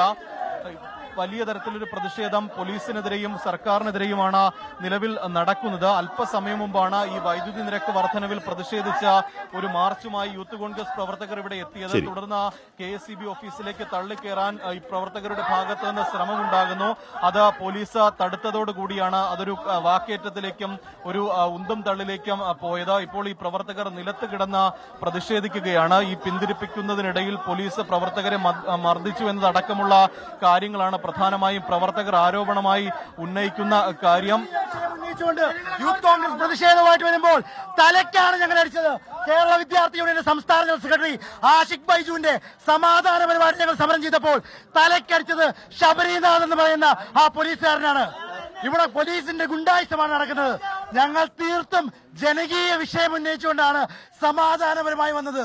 ഇവിടെ പോലീസിനെ ഉപയോഗിച്ചുകൊണ്ട് അടിച്ചമർത്താനാണ് പോലീസ് നോക്കുന്നത്. ഇത് ഒരു കാരണവശാലും വെച്ച് പൊറുപ്പിക്കാൻ പറ്റത്തില്ല. ഏതറ്റം വരെയും ഞങ്ങൾ സമരവുമായി മുന്നോട്ട് പോകും. ഇന്നത്തെ വെറും സാമ്പിൾ മാത്രം. വരാൻ പോകുന്നത് കാസർഗോഡ് മുതൽ തിരുവനന്തപുരം വരെ ശക്തമായ വൈദ്യുതി നിരക്ക് വർധനയിൽ പ്രതിഷേധിച്ച യൂത്ത് കോൺഗ്രസിന്റെ കൊല്ലത്തേക്കുള്ള അവിടെ പ്രതിഷേധം, എന്തായാലും സംഘർഷം പ്രതിഷേധം അവിടെ തുടരുകയാണ്. ഓഫീസിനുള്ളിലേക്ക് കടന്നു കയറുക എന്നുള്ളതാണ് യൂത്ത് കോൺഗ്രസ് പ്രവർത്തകരുടെ ശ്രമം എന്ന് തോന്നുന്നു. പോലീസ് തടയുകയും ചെയ്യുന്നു. തിരികെ എത്താം ഇടവേളയ്ക്ക് ശേഷം. വെൽക്കം പ്രേക്ഷകരെ. കോഴിക്കോട് എലത്തൂരിലെ ഹിന്ദുസ്ഥാൻ പെട്രോളിയം കോർപ്പറേഷൻ ലിമിറ്റഡിലെ ഇന്ധന ചോർച്ചയെ തുടർന്ന് മലിനമായ സമീപ പ്രദേശങ്ങളിലെ ജലാശയങ്ങളിലെ ശുചീകരണം ആരംഭിച്ചു. മുംബൈയിൽ നിന്നെത്തിച്ച രാസവസ്തു ഉപയോഗിച്ചാണ് ശുചീകരണ പ്രവർത്തനങ്ങൾ നടക്കുന്നത്. ഇന്ധന ചോർച്ചയിൽ കോർപ്പറേഷൻ ആരോഗ്യ വിഭാഗം കേസെടുക്കുകയും ചെയ്തു. വിവരങ്ങളുമായി ഷഹദ് റഹ്മാൻ ചേരുകയാണ്. ഷഹദ്, ഈ ജലാശയങ്ങളിൽ ഡീസൽ കലർന്നതാണെങ്കിൽ അതിനെ എങ്ങനെയാണ് നിർവീര്യമാക്കുക? അതിനെ ഏത് രീതിയിലാണ് ഈ പറഞ്ഞ രാസവസ്തു ഉപയോഗിച്ചുള്ള ശുചീകരണ പ്രവർത്തനം? ഇനി അങ്ങനെ ഉണ്ടാവാതിരിക്കാനുള്ള നടപടികൾ ഏതുവരെയാണ് ഷഹദ്? ഹാഷ്മി, ഇതിൽ പ്രധാനപ്പെട്ട കാര്യം, ഈ സംഭവം നടന്നതിന് ശേഷം ഇന്നാണ് ഇപ്പോൾ ഇതിന്റെ ഒരു പരിഹാരം എന്ന നിലയ്ക്കല്ല, പക്ഷെ മറിച്ച് നിലവിലുള്ള പ്രശ്നത്തിന് ഒരു താൽക്കാലിക പരിഹാരം എന്ന നിലയിൽ ഇപ്പോൾ മുംബൈയിൽ നിന്നെത്തിച്ചിട്ടുള്ള രാസവസ്തു ഉപയോഗിച്ച ഈ ജലാശയത്തിൽ അടങ്ങിയിട്ടുള്ള ഈ ഡീസലിന്റെ അംശം നിർവീര്യമാക്കുന്ന നടപടികൾ ആരംഭിച്ചിട്ടുള്ളത്. എന്നാൽ അതേ സമയത്ത് മറ്റൊരു ഗുരുതരമായിട്ടുള്ള കാര്യം എന്ന് പറയുന്നത്, ഇതിന് ചുറ്റുപാടും താമസിക്കുന്ന ആളുകൾക്ക് വലിയ രീതിയിലുള്ള ആരോഗ്യ പ്രശ്നങ്ങൾ ഇപ്പോൾ ഇതിനോടകം തന്നെ റിപ്പോർട്ട് ചെയ്തിട്ടുണ്ട്. പ്രത്യേകിച്ച് പലർക്കും ദേഹാസ്വസ്ഥം അനുഭവപ്പെട്ടിട്ടുണ്ട്. പലരും ഈ കിഡ്നി സംബന്ധമായ അസുഖങ്ങൾ ഉള്ള ആളുകളും അതുപോലെ തന്നെ പ്രായമായ ആളുകളും ഒക്കെ തന്നെയാണ് ഈ ഫാക്ടറിക്ക് സമീപത്തായിട്ട് താമസിക്കുന്നത്. അപ്പോൾ വലിയ രീതിയിലുള്ള ആരോഗ്യ പ്രശ്നങ്ങളുണ്ട്. അപ്പോൾ ഇവിടെയുള്ള 3-ലധികം കുടുംബങ്ങളെ നിലവിലെ സാഹചര്യത്തിൽ മാറ്റി പാർപ്പിച്ചിട്ടുണ്ട്. അതോടൊപ്പം തന്നെ ഉണ്ടായിട്ടുള്ളത് ഗുരുതരമായിട്ടുള്ള വീഴ്ചയാണ് എന്ന് കണ്ടെത്തിയതിന്റെ അടിസ്ഥാനത്തിൽ ഇപ്പോൾ കോർപ്പറേഷൻ ആരോഗ്യ വിഭാഗം ഇതുമായി ബന്ധപ്പെട്ട് കേസ് എടുത്തിട്ടുണ്ട്. കൂടാതെ ഇപ്പോൾ ഈ കമ്പനി തന്നെ, ഹിന്ദുസ്ഥാൻ പെട്രോളിയം തന്നെ, ഈ മുംബൈയിൽ നിന്ന് എത്തിച്ചിട്ടുള്ള രാസവസ്തു ഉപയോഗിച്ചാണ് ഇപ്പോൾ ഈ ഡീസലിന്റെ കാഠിന്യം അല്ലെങ്കിൽ അത് നിർവീര്യമാക്കുന്ന നടപടികൾ ആരംഭിച്ചിട്ടുള്ളത്. അത് അങ്ങനെ വ്യാപകമായി സമീപ പ്രദേശങ്ങളിലെ ജലാശയങ്ങൾക്ക് ഈ ഡീസൽ കലരുന്ന സാഹചര്യമുണ്ടോ? അങ്ങനെയെങ്കിൽ അത് ഗുരുതര സാഹചര്യമാണ്, സങ്കട സാഹചര്യമാണ് ഷഹദ്. തീർച്ചയായും ഹാഷ്മി, നിലവിൽ ഇപ്പോൾ നമുക്ക് ലഭ്യമാകുന്ന വിവരം അനുസരിച്ച് ആരോഗ്യ വിഭാഗം നടത്തിയിട്ടുള്ള പരിശോധനയിലും കൂടുതൽ ഇടങ്ങളിലേക്ക് ഇത് പടർന്നിട്ടുണ്ട്. പ്രത്യേകിച്ച് ഈ മണ്ണിലൂടെ, അതായത് ഭൂമിക്കടിയിലൂടെയും ഒക്കെ ആയിട്ട് ഉറവയായിട്ട് ഇത് പല രീതിയിൽ പല ഇടങ്ങളിലേക്കായി എത്തിയിട്ടുണ്ട്. പ്രത്യേകിച്ച് കിണറുകളിൽ, തൊട്ടടുത്തുള്ള ജലാശയങ്ങളിൽ, തോടുകളിലൊക്കെ തന്നെ. അപ്പോൾ ആ ഇടങ്ങളിൽ നിന്നും കൂടുതൽ ഇടങ്ങളിലേക്ക് വ്യാപിക്കുകയാണ് ചെയ്തിട്ടുള്ളത്. കൂടാതെ ഇന്നലെ ഈ മേഖലയിൽ കനത്ത മഴയുണ്ടായിരുന്നു. അതുകൊണ്ട് തന്നെ ഈ അടിഞ്ഞുകൂടിയ, അതായത് ഒരിടത്ത് മാത്രം കൂടിയ ഈ ഡീസൽ കൂടുതൽ ഇടങ്ങളിലേക്ക് പരക്കുന്നതിനും വ്യാപിക്കുന്നതിനും അത് കാരണമായിട്ടുണ്ട്. എന്തായാലും ഇപ്പോൾ കോർപ്പറേഷന്റെയും ജില്ലാ ഭരണകൂടത്തിന്റെയും ഒക്കെ തന്നെ നേതൃത്വത്തിൽ ഇതിനുള്ള പ്രതിരോധ നടപടികൾ ആരംഭിച്ചിട്ടുണ്ട്. ഓക്കെ, ഷഹദ് റഹ്മാനാണ് ആ വാർത്തയുടെ വിവരങ്ങൾ നൽകിയത്. ഇതൊരു ജനവാസ മേഖലയാണ്. ആ ജനവാസ മേഖലയിലെ ഒരു ഓടയിൽ കൂടി ഡീസൽ അങ്ങനെ കുത്തി ഒഴുകി വരുന്നു. അത് നാട്ടുകാർ ശേഖരിക്കുമ്പോൾ 4 ബാരലോളം ആദ്യഘട്ടത്തിൽ തന്നെ ഉണ്ടാകുന്നു. പിന്നെയും ഒരുപാട് ഒഴുകി പോകുന്നു. അത് സമീപ പ്രദേശങ്ങളിലെ ജലാശയങ്ങളിലേക്കൊക്കെ പകരുന്നു. ഇത്ര ദിവസം കഴിയുമ്പോൾ എന്തോ കെമിക്കൽ കൊണ്ടുവന്ന് അതിനെ ശുചീകരിക്കുകയാണെന്ന് പറഞ്ഞ് അതിലേക്ക് ഇങ്ങനെ അടിച്ചടിച്ച് പോവുകയാണ്. സംഭവം മൊത്തത്തിൽ ഇനി ഒരിക്കലും ഉണ്ടാവരുത് എന്ന് ഉറപ്പിക്കേണ്ട സാഹചര്യമാണ്. കുറച്ച് ഗുരുതര സാഹചര്യവുമാണ്. ഇല്ലെന്ന് പറയുന്നത് എങ്ങനെയാണ്? ADM ആയിരുന്ന കെ നവീൻ ബാബുവിൻ്റെ മരണത്തിൽ കോടതി നിർദ്ദേശിച്ചാൽ അന്വേഷണം ഏറ്റെടുക്കുമെന്ന് CBI ഹൈക്കോടതിയിൽ. CBI തയ്യാറാണോ എന്നല്ല നോക്കുന്നത്, CBI അന്വേഷണം ആവശ്യമാണോ എന്നാണ് പരിശോധിക്കുന്നതെന്ന് ഹൈക്കോടതി പറഞ്ഞു. CBI അന്വേഷണത്തെ സർക്കാർ എതിർത്തു. അന്വേഷണം ശരിയായ ദിശയിലാണോ എന്നറിയാൻ കേസ് ഡയറി പരിശോധിക്കുമെന്ന് ഹൈക്കോടതി വ്യക്തമാക്കി. വിവരങ്ങളുമായി S. ശ്രീകാന്ത് ചേരുന്നു. ശ്രീകാന്ത്, ഈ കേസ് ഡയറി കോടതിയിലേക്ക് എത്തിയാൽ ഒരുപക്ഷെ നമ്മൾ ഇതുവരെ അറിയാത്ത കുറേ അധികം വിവരങ്ങൾ അതിലുണ്ടാകും എന്നതാണ് നവീൻ ബാബുവിന്റെ കുടുംബത്തിന്റെയും പ്രതീക്ഷ. ശ്രീകാന്ത്. ഹാഷ്മി, നവീൻ ബാബുവിന്റെ മരണത്തെ കുറിച്ചുള്ള പ്രത്യേക സംഘത്തിന്റെ അന്വേഷണം കൃത്യമായ രീതിയിലാണ് മുന്നോട്ട് പോകുന്നതെന്ന് സംസ്ഥാന സർക്കാർ ഇന്ന് കോടതിയെ അറിയിച്ചു. നിലവിൽ CBI അന്വേഷണം ആവശ്യമില്ലെന്നും സർക്കാർ നിലപാടെടുത്തിട്ടുണ്ട്. അന്വേഷണ പിഴവുകളുണ്ടെന്ന് ബോധ്യപ്പെട്ട് കോടതി പറഞ്ഞാൽ കേസ് ഏറ്റെടുക്കാൻ തയ്യാറാണെന്ന് CBIയും പറഞ്ഞു. അപ്പോൾ കോടതി പറഞ്ഞ കാര്യം, ഈ കേസ് CBI ഏറ്റെടുക്കാൻ തയ്യാറാണോ എന്നല്ല, നേരെ മറിച്ച് CBI ഏറ്റെടുക്കാനും മാത്രം മെറിറ്റ് ഈ കേസിനുണ്ടോ എന്നാണ് ഇപ്പോൾ പരിശോധിക്കുന്നതെന്ന് കോടതി മറുപടിയും നൽകി. അന്വേഷണം ശരിയായ ദിശയിലാണോ എന്നറിയാൻ കേസ് ഡയറി പരിശോധിക്കണം, അതിന് സാവകാശം വേണമെന്ന് കോടതി ഇപ്പോൾ പറഞ്ഞിട്ടുണ്ട്. ഒപ്പം തന്നെ കോടതി പറഞ്ഞ മറ്റൊരു കാര്യം, ഉന്നത ഉദ്യോഗസ്ഥന് മേൽനോട്ട ചുമതല നൽകിയാൽ മതിയോ, അതോ CBI ആവശ്യം തന്നെയാണോ നിങ്ങളുടേത് എന്ന് കോടതി ഇന്ന് ചോദിക്കുകയും ചെയ്തു ഈ ADMന്റെ കുടുംബത്തോട്. ഒപ്പം തന്നെ എല്ലാ കാര്യങ്ങളും വിശദീകരിച്ച് ഒരു സത്യവാങ്മൂലം നൽകാനും ഇപ്പോൾ പറഞ്ഞിട്ടുണ്ട് ADMന്റെ ഭാര്യയോട്. അത് അടുത്ത 12-ാം തീയതി കേസ് വീണ്ടും പരിഗണിക്കുമ്പോൾ ഹാജരാക്കണം. ശേഷമായിരിക്കും ഇതിലൊരു അന്തിമ തീരുമാനം എടുക്കുക.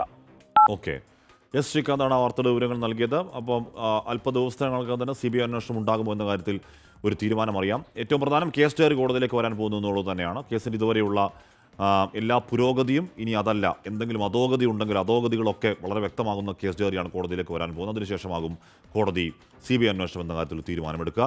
സർക്കാർ എന്തായാലും എതിർക്കുകയാണ്. ഞങ്ങൾ വേണമെങ്കിൽ അന്വേഷിച്ചോളാമെന്ന് CBI നിലപാട് സ്വീകരിക്കുകയും ചെയ്യുകയാണ്. ടികോം കമ്പനിക്ക് നഷ്ടപരിഹാരം നൽകാനുള്ള മന്ത്രിസഭയുടെ വിവാദ തീരുമാനം നിയമോപദേശത്തിന്റെ അടിസ്ഥാനത്തിൽ പുതിയ പദ്ധതിയുടെ ഭാഗമായി ഇൻഫോ പാർക്കിനെയും ഉൾപ്പെടുത്തുമെന്നാണ് സർക്കാർ വിശദീകരണം. അതേസമയം കൊച്ചി സ്മാർട്ട് സിറ്റി വിവാദത്തിൽ സർക്കാരിനെതിരെ പ്രതിപക്ഷം നിലപാട് കടുപ്പിക്കുകയാണ്. 2007 സർക്കാരുണ്ടാക്കിയ എഗ്രിമെൻറ്റിലെ വ്യവസ്ഥകൾ പ്രകാരം ടീകോം ഈ എഗ്രിമെൻറ്റിലെ വ്യവസ്ഥകൾ ലംഘിച്ചാൽ അവരിൽ നിന്ന് ഇങ്ങോട്ടാണ് നഷ്ടപരിഹാരം ഈടാക്കാനുള്ള വ്യവസ്ഥ. സർക്കാർ പെട്ടെന്ന് ഇത് അവസാനിപ്പിക്കാൻ ഉള്ളൊരു നീക്കം ദുരൂഹമാണ്. അത് ആ ഭൂമി കച്ചവടം നടത്തുക എന്നുള്ള ലക്ഷ്യമാണ് അതിനകത്തുള്ളത്. അതുകൊണ്ട് ടീകോമിൻ്റെ കയ്യിൽ നിന്ന് കോമ്പൻസേഷൻ ഇങ്ങോട്ട് ചോദിച്ചാൽ അത് വ്യവഹാരത്തിലേക്ക് പോകും എന്ന് ഭയന്ന് ഈ ഭൂമി കൈമാറ്റം ചെയ്യാൻ വേണ്ടിയിട്ടാണ് പെട്ടെന്ന് ഒരു സുപ്രഭാതത്തിൽ ആരും അറിയാതെ ക്യാബിനറ്റിൽ ഇത് പാസ്സാക്കി ഈ നടപടിയായിട്ട് പോകുന്നത്. പാട്ടക്കരാർ ലംഘിച്ചതിൻ്റെ അടിസ്ഥാനത്തിലുള്ള നടപടികൾ എന്തുകൊണ്ട് ഗവൺമെൻറ് സ്വീകരിക്കുന്നില്ല? അതുപോലെ തന്നെ പ്രധാനപ്പെട്ട കരാറിൽ ടീകോമുമായി കേരള ഗവൺമെൻറ് ഉണ്ടാക്കിയ കരാറിൽ വ്യവസ്ഥകൾ ലംഘിച്ചു കഴിഞ്ഞാൽ ഈ ഭൂമി, ഈ പാട്ടക്കരാർ റദ്ദാക്കാനും ഈ കരാറുകൾ മുഴുവൻ റദ്ദാക്കാനും ഇതിൻ്റെ അസറ്റുകൾ തിരിച്ചെടുക്കാനുമുള്ള അവകാശമുണ്ട്. ഈ 2 അവകാശവും നിലനിൽക്കുമ്പോൾ അത് വിനിയോഗിക്കാതെ ടീകോമിന് നഷ്ടപരിഹാരം കൊടുക്കുക എന്നത് അഴിമതിയാണ്. ഒരിക്കലും അംഗീകരിച്ചു കൊടുക്കാൻ കഴിയുന്ന കാര്യമല്ല. ഗവൺമെൻറ് അടിയന്തരമായി ഇതിൽ നിന്ന് പിന്മാറണം. ഈ മന്ത്രിസഭാ തീരുമാനം റദ്ദാക്കണം. റദ്ദാക്കിയിട്ട് കരാറിൽ പറയുന്ന വ്യവസ്ഥകൾക്കനുസരിച്ചുള്ള നടപടികളുമായി മുന്നോട്ട് പോകാൻ സർക്കാർ തയ്യാറാക്കണം. ഇതിനിടെ CPIM സംസ്ഥാന സെക്രട്ടറി യോഗം ചേരുകയാണ്. വിവരങ്ങളുമായി ഷഫീദ് റാവുത്തർ ചേരുന്നു. ഷഫീദ്, ഏതെങ്കിലും തരത്തിൽ ഒരു കൺഫ്യൂഷൻ അടിസ്ഥാനമില്ല 2007 കരാർ പ്രകാരം. അതിൽ ഡീഫോൾട്ട് എന്ന തലക്കെട്ടിന് താഴെ സർക്കാരിൻ്റെ ഭാഗത്ത് കുറ്റമുണ്ടാവുകയാണെങ്കിൽ എന്താകും നടപടി, ടീകോമിൻ്റെ ഭാഗത്താണ് കുറ്റമെങ്കിൽ എന്താകണം നടപടി എന്ന് വളരെ കൃത്യമായി വളരെ ഭംഗിയായി തന്നെ എഴുതി വെച്ചിരിക്കെ ടീകോമിന് നഷ്ടപരിഹാരം കൊടുക്കാനുള്ള നിയമോപദേശം വരുന്നത് എങ്ങനെയാണ്, അതിനെ സർക്കാർ വിശദീകരിക്കുന്നത് എങ്ങനെയാണ് ഷഫീദ്? കാശ്മീർ നമുക്കറിയാവുന്ന പോലെ തന്നെ ഈ കരാറിൽ പറഞ്ഞതിന്റെ 10% കാര്യങ്ങൾ പോലും ടീകോം സ്മാർട്ട് സിറ്റിയിൽ ചെയ്തില്ല എന്നുള്ളതാണ് യാഥാർത്ഥ്യം. ഇതോടുകൂടിയാണ് ഇവരെ ഒഴിവാക്കാൻ വേണ്ടിയുള്ള തീരുമാനം സംസ്ഥാന സർക്കാർ എടുത്തത്. അതും 2007 കരാറിന് വിരുദ്ധമായി അവർക്ക് അങ്ങോട്ട് പണം നൽകിയായിരുന്നു ആ തീരുമാനം. എന്നാൽ ടീകോമിന് അങ്ങോട്ട് പണം നൽകാനുള്ള സർക്കാർ തീരുമാനം നിയമോപദേശത്തിന്റെ അടിസ്ഥാനത്തിലാണ് എന്നുള്ളതാണ് ഇപ്പോൾ സർക്കാർ വൃത്തങ്ങൾ വിശദീകരിക്കുന്ന കാര്യം. മറ്റു ചില രാഷ്ട്രീയ കാര്യങ്ങളും മന്ത്രിസഭാ തീരുമാനത്തിലുണ്ട് എന്നുള്ള സൂചനകൾ കൂടി പുറത്തു വരുന്നുണ്ട്. UAE-യുമായുള്ള നല്ല ബന്ധം തുടരാൻ കൂടിയാണ് വ്യവസ്ഥ ലംഘിച്ചിട്ടും ടീകോമിനെതിരെ നിയമ നടപടി സ്വീകരിക്കാത്തതെന്നും സർക്കാർ വൃത്തങ്ങൾ വിശദീകരിക്കുന്നുണ്ട്. പ്രതിപക്ഷം ഇക്കാര്യത്തിൽ ആവർത്തിക്കുന്ന ഒരു കാര്യമുണ്ട്. അതായത് പാട്ടക്കരാറിലെ വ്യവസ്ഥകൾ ടീകോം കമ്പനി ലംഘിച്ചു. വ്യവസ്ഥ ലംഘിച്ചാൽ കരാർ റദ്ദാക്കാൻ അവകാശമുണ്ട്. അത്തരം നടപടികളിലേക്ക് സർക്കാർ പോകണം എന്നുള്ളത് ഇപ്പോൾ ആവശ്യമായി പ്രതിപക്ഷം ഉന്നയിക്കുന്നുണ്ട്. അതിനിടെ സ്മാർട്ട് സിറ്റി പദ്ധതി പുനരുജ്ജീവിപ്പിക്കാനുള്ള നീക്കങ്ങളും സർക്കാർ തലത്തിൽ ആരംഭിച്ചിട്ടുണ്ട്. വിദേശ മലയാളി വ്യവസായയുടെ നേതൃത്വത്തിലുള്ള കമ്പനി സ്മാർട്ട് സിറ്റി പദ്ധതിയുടെ ഭാഗമായേക്കുമെന്നുള്ളതാണ് വിവരം. ഇൻഫോ പാർക്കും പദ്ധതിയുടെ ഭാഗമായി വരും എന്നുള്ള വിവരം കൂടി പുറത്തു വരുന്നുണ്ട്. ടീകോമിനെ ഒഴിവാക്കിയുള്ള ഔദ്യോഗിക പ്രഖ്യാപനം വരുന്നതിന് പിന്നാലെ തന്നെ പുതിയ തീരുമാനങ്ങൾ സർക്കാർ പ്രഖ്യാപിച്ചേ. ഓക്കെ, ഷഫീദ് റാവുത്തറാണ് വാർത്തയുടെ വിവരങ്ങൾ നൽകിയത്. നല്ല കാര്യമാണ്. ടീകോം ഒന്നും ചെയ്യുന്നില്ലെങ്കിൽ അവരെ പറഞ്ഞു വിടുക തന്നെ വേണം. അവിടെ ഈ പറയുന്ന ഇപ്പം മന്ത്രി പറഞ്ഞ 100ഓളം കമ്പനികൾ അവിടെ ഉണ്ട്, കാത്തു നിൽക്കുകയാണ്. അവർക്ക് ഭൂമി കൊടുക്കുകയും IT വികസന ഇൻഫോ പാർക്കുമായി ചേർന്ന് ഇൻഫോ പാർക്ക് നല്ല രീതിയിൽ മുന്നോട്ടേക്ക് പോകുന്നു, ചേർന്ന് നടക്കുകയും വേണം. പക്ഷേ പ്രശ്നം അതല്ല, ചോദ്യം അതല്ല. ഈ കരാർ പ്രകാരം ടീകോമിൻ്റെ അവിടെ അസറ്റ് ഉണ്ടെങ്കിൽ കണ്ടുകെട്ടാം നമുക്ക് എന്ന വ്യക്തമായ അധികാരം അവിടെ ഇരിക്കെ ടീകോമിന് നഷ്ടപരിഹാരം നൽകാനുള്ള തീരുമാനം എന്തുകൊണ്ടാണ് എന്ന് ഇപ്പോഴും വ്യക്തമല്ല. സർക്കാർ വ്യക്തമാക്കുന്നില്ല. സർക്കാരാണ് അത് വിശദീകരിക്കേണ്ടത്. വയനാട്ടിൽ മുത്തച്ഛനൊപ്പം റോഡ് മുറിച്ച് കടക്കുന്നതിനിടെ 3 വയസ്സുകാരൻ ബൈക്കിടിച്ച് മരിച്ചു. നായ്ക്കെട്ടി മറുകര രഹീഷിൻ്റെയും അഞ്ജനയുടെയും മകൻ ധ്രുപദ് ആണ് മരിച്ചത്. ഇന്നലെ രാത്രി 9:30 ബീനാച്ചിയിലാണ് അപകടം. വിവരങ്ങളുമായി സുർജിത്ത് അയ്യപ്പ ചെയ്യുന്നു. സുർജിത്ത്, വലിയ സങ്കടം ഉണ്ടാക്കുന്ന വാർത്തയാണ്. എങ്ങനെയാണ് അപകടം ഉണ്ടായത്? നായ്ക്കെട്ടി മറുകര രഹീഷ് അഞ്ജന ദമ്പതികളുടെ മകനായിട്ടുള്ള 3 വയസ്സുള്ള ധ്രുപദാണ് മരിച്ചത്. ഇന്നലെ രാത്രി 9:30 അപകടം. ബീനാച്ചിയിലെ കടയിൽ നിന്ന് സാധനങ്ങൾ വാങ്ങി അഞ്ജനയുടെ പിതാവ് മോഹൻദാസ് ധ്രുപദിനെ എടുത്ത് റോഡ് മുറിച്ചു കിടക്കുകയായിരുന്നു. ഈ സമയം മീനങ്ങാടി ഭാഗത്തു നിന്ന് വന്ന ബൈക്ക് ഇടിച്ചു. ഇടിയുടെ ആഘാതത്തിൽ ഇരുവരും തെറിച്ചു വീണു. ഉടൻ തന്നെ ആശുപത്രിയിൽ എത്തിച്ചു. പക്ഷേ മരിക്കുകയായിരുന്നു കുട്ടി. അപകടത്തിൽ മോഹൻദാസിന് നിസ്സാരമായി പരിക്കേറ്റുണ്ട്. ഈ ബീനാച്ചിയിലാണ് അഞ്ജനയുടെ വീട്. ഈ ബീനാച്ചി ക്ഷേത്രത്തിലെ മണ്ഡലകാല പൂജാ ചടങ്ങുകൾക്കായി എത്തിയതായിരുന്നു, കുടുംബസമേതം എത്തിയതായിരുന്നു ഇവർ. ദീക്ഷിതാണ് ധ്രുപദിന്റെ സഹോദരൻ. ശരി സുർജിത്തെ, വിഷമമാണ്. അപ്പൂപ്പനൊപ്പമായിട്ട് ഇറങ്ങിയാണ് റോഡ് മുറിച്ചു കിടക്കുന്നതിനിടയിൽ വലിയ ദാരുണമായ സംഭവം ഉണ്ടാവുകയും ചെയ്തു. സങ്കടം. കോഴിക്കോട് മെഡിക്കൽ കോളേജിലെ വനിതാ PG ഡോക്ടറെ അപായപ്പെടുത്താൻ ശ്രമമെന്ന് പരാതി. ജോലി കഴിഞ്ഞ് ഹോസ്റ്റലിലേക്ക് പോകുന്നതിനിടെ ഈ മാസം 4-നാണ് സംഭവം ഉണ്ടായത്. കാറിൽ പിന്തുടർന്ന ചിലർ കാറിൽ കയറാൻ ആവശ്യപ്പെട്ടു എന്നാണ് പരാതി. മെഡിക്കൽ കോളേജ് ക്യാമ്പസിലെ സുരക്ഷ ചർച്ച ചെയ്യാൻ ഉച്ചകഴിഞ്ഞ് 3 മണിക്ക് പ്രത്യേക യോഗം ചേരും. മിഥില ബാലൻ വിവരങ്ങളുമായി ചേരുകയാണ്. മിഥില, എന്താണ് PG ഡോക്ടറുടെ കൃത്യമായ പരാതി എന്താണ്? ഈ സംഭവം നടന്നു എന്ന് പരാതിയിൽ പറയുന്നത് ഈ മാസം 4-നാണ് രാത്രി 8 മണിക്കാണ്. ഡ്യൂട്ടി കഴിഞ്ഞ് ഹോസ്റ്റലിലേക്ക് പോവുകയായിരുന്നു വനിതാ PG ഡോക്ടർ. ഈ സമയത്ത് കാറിലെത്തിയ ഒരു സംഘം പിന്തുടർന്നു, കാറിൽ കയറാൻ ആവശ്യപ്പെട്ടു എന്നാണ് പരാതിയിൽ പറയുന്നത്. ആദ്യം PG അസോസിയേഷനെയാണ് ഈ ഒരു വിവരം അറിയിച്ചത്. പിന്നീട് PG അസോസിയേഷനാണ് കോഴിക്കോട് മെഡിക്കൽ കോളേജ് പ്രിൻസിപ്പൾക്ക് ഇതുമായി ബന്ധപ്പെട്ട പരാതി നൽകിയത്. പ്രിൻസിപ്പൽ ഇന്നലെ വൈകുന്നേരം ഈ ഒരു പരാതി കോഴിക്കോട് മെഡിക്കൽ കോളേജ് പോലീസിന് കൈമാറി. ഇന്നിപ്പോൾ ഈ ഒരു കേസിൽ പ്രാഥമികമായ അന്വേഷണം നടക്കുകയാണ്. ഈ പെൺകുട്ടിയോട് മൊഴി രേഖപ്പെടുത്താൻ മെഡിക്കൽ കോളേജ് പോലീസ് സ്റ്റേഷനിൽ എത്താൻ ആവശ്യപ്പെട്ടിട്ടുണ്ട്. അതിനുശേഷമായിരിക്കും കേസെടുക്കുന്നതുൾപ്പെടെയുള്ള മറ്റ് നടപടിക്രമങ്ങളിലേക്ക് കടക്കുക. ഈ കോഴിക്കോട് മെഡിക്കൽ കോളേജ് ക്യാമ്പസ് എന്ന് പറയുകയാണെങ്കിൽ ഇതിനു മുൻപും ഇത്തരത്തിലുള്ള പരാതി ഉയർന്നിട്ടുണ്ട്. അതുകൊണ്ട് തന്നെയാണ് വിദ്യാർത്ഥികൾ ഇത്തരമൊരു പരാതിയുമായി മുന്നോട്ട് വരാനിടയായ ഒരു സാഹചര്യമെന്നതും ഇത്തരത്തിലുള്ള പ്രശ്നങ്ങൾ അവർ ആവശ്യപ്പെടുന്നത് കൂടുതൽ ലൈറ്റ് ക്യാമ്പസിൽ വേണം, സുരക്ഷാ സംവിധാനം വേണം, സെക്യൂരിറ്റികളെ നിയമിക്കണം. ഇത്തരം ആവശ്യങ്ങൾ അവർ വളരെ കാലമായി ഉന്നയിക്കുന്നതാണ്. ഈ വിഷയങ്ങളെല്ലാം തന്നെ ചർച്ച ചെയ്യാനാണ് പ്രിൻസിപ്പൽ ഇന്ന് വൈകിട്ട് 3 മണിക്ക് യോഗം വിളിച്ചിട്ടുള്ളത്. ആഷ്മി, മിഥില ബാലനാണ് വാർത്തയുടെ വിവരങ്ങൾ നൽകിയത്. കാറിൽ പിന്തുടർന്നെത്തിയവർ കാറിൽ കയറാൻ ആവശ്യപ്പെട്ടു, അപായപ്പെടുത്താൻ ശ്രമിച്ചു എന്നൊക്കെയാണ് PG ഡോക്ടറുടെ പരാതി. അന്വേഷിക്കട്ടെ. പ്രത്യേക സിനിമാ പ്രദർശനങ്ങൾ നിരോധിച്ച് തെലങ്കാന സർക്കാർ. പുഷ്പ 2-ന്റെ പ്രീമിയർ ഷോയിലുണ്ടായ സംഘർഷത്തെ തുടർന്നാണ് നടപടി. വിവരങ്ങളുമായി അരുൺ പൂപ്പർമ ചേരുന്നു. അരുൺ, വലിയ സംഘർഷം ഉണ്ടാകുന്നു, ഉന്തും തള്ളും ഉണ്ടാകുന്നു, പോലീസ് നടപടി ഉണ്ടാകുന്നു, ഒരാളുടെ മരണത്തിലേക്ക് പോലും കാര്യങ്ങൾ പോകുന്നു എന്ന് പറയുന്നത് അംഗീകരിക്കാവതല്ല ഒരു സിനിമയുടെ പേരിൽ.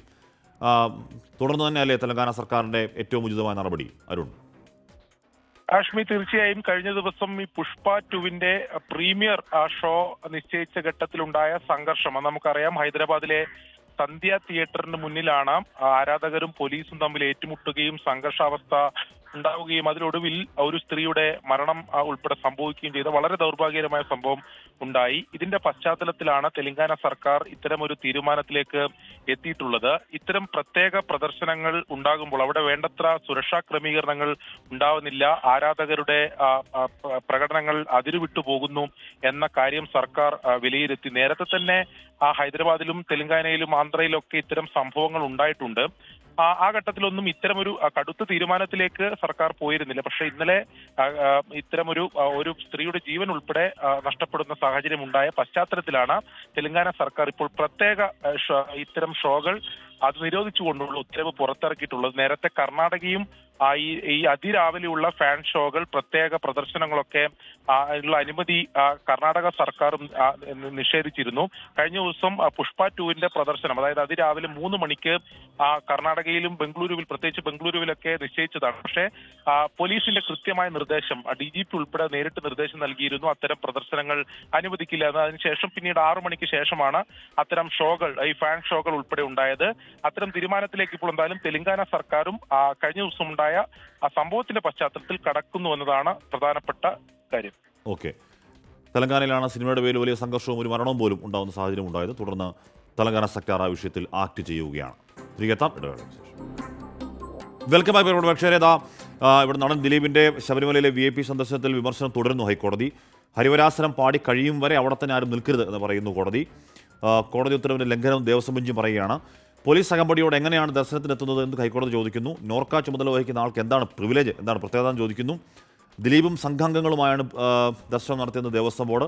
എത്ര പേർ അങ്ങനെ നിരന്നു നിന്നു ഹൈക്കോടതി ചോദിക്കുന്നു. മറ്റുള്ളവരുടെ ദർശനം മുടങ്ങിയില്ലേ? സ്ത്രീകളും കുട്ടികളും ഉൾപ്പെടെയുള്ളവരാണ് ക്യൂവിലുണ്ടായിരുന്നത്. അവരെ തടഞ്ഞത് എന്തിനാണ് ഈ VIP സന്ദർശനത്തിന്റെ പേരിൽ ചോദിക്കുന്നു. ദർശനം ലഭിക്കാതെ മടങ്ങിയവർ ആരോട് പരാതി പറയും എന്ന് ചോദിക്കുന്നു. മറ്റുള്ളവരുടെ ദർശനം തടസ്സപ്പെടുത്തിയിട്ടാണോ ഇത്തരം ആളുകളുടെ ദർശനം? ദിലീപിനെ ഹർജിയിൽ കക്ഷി ചേർക്കുമെന്നും ഹൈക്കോടതി പറയുകയാണ്. പോലീസിന് ഒരു ചുമതല നിർവഹിക്കാനില്ലേ എന്നും കോടതി ചോദിക്കുകയാണ്. കോടതി ഇലക്ഷൻ നടപടികൾ സ്വീകരിക്കും എന്നും പറയുന്നു. ഇത്തരം സംഭവങ്ങൾ അടിയന്തരമായി റിപ്പോർട്ട് ചെയ്യണം. ആ VIP സന്ദർശനം കോടതി കുറച്ച് ഗൗരവത്തിൽ തന്നെ കാണുകയാണ് എന്ന് വേണം ആ പരാമർശങ്ങളിൽ നിന്ന് മനസ്സിലാക്കാൻ. ഇടുക്കി കട്ടപ്പന പ്രൈവറ്റ് ബസ് സ്റ്റാൻഡിൽ യുവാവിൻ്റെ ദേഹത്തേക്ക് ബസ് പാഞ്ഞു കയറിയ സംഭവത്തിൽ ഡ്രൈവറുടെ ലൈസൻസ് സസ്പെൻഡ് ചെയ്തു. ഡ്രൈവർ സിറിൽ വർഗീസിനെ എടപ്പാളിൽ 1 മാസത്തെ ഡ്രൈവിംഗ് പരിശീലനത്തിന് അയക്കുകയും ചെയ്തു. രാഹുൽ വിജയൻ വിവരങ്ങൾ ചെയ്യുന്നു. രാഹുൽ, എന്തായാലും അയാൾക്കൊരു ഡ്രൈവിംഗ് പരിശീലനം അനിവാര്യമായിരുന്നു അല്ലേ?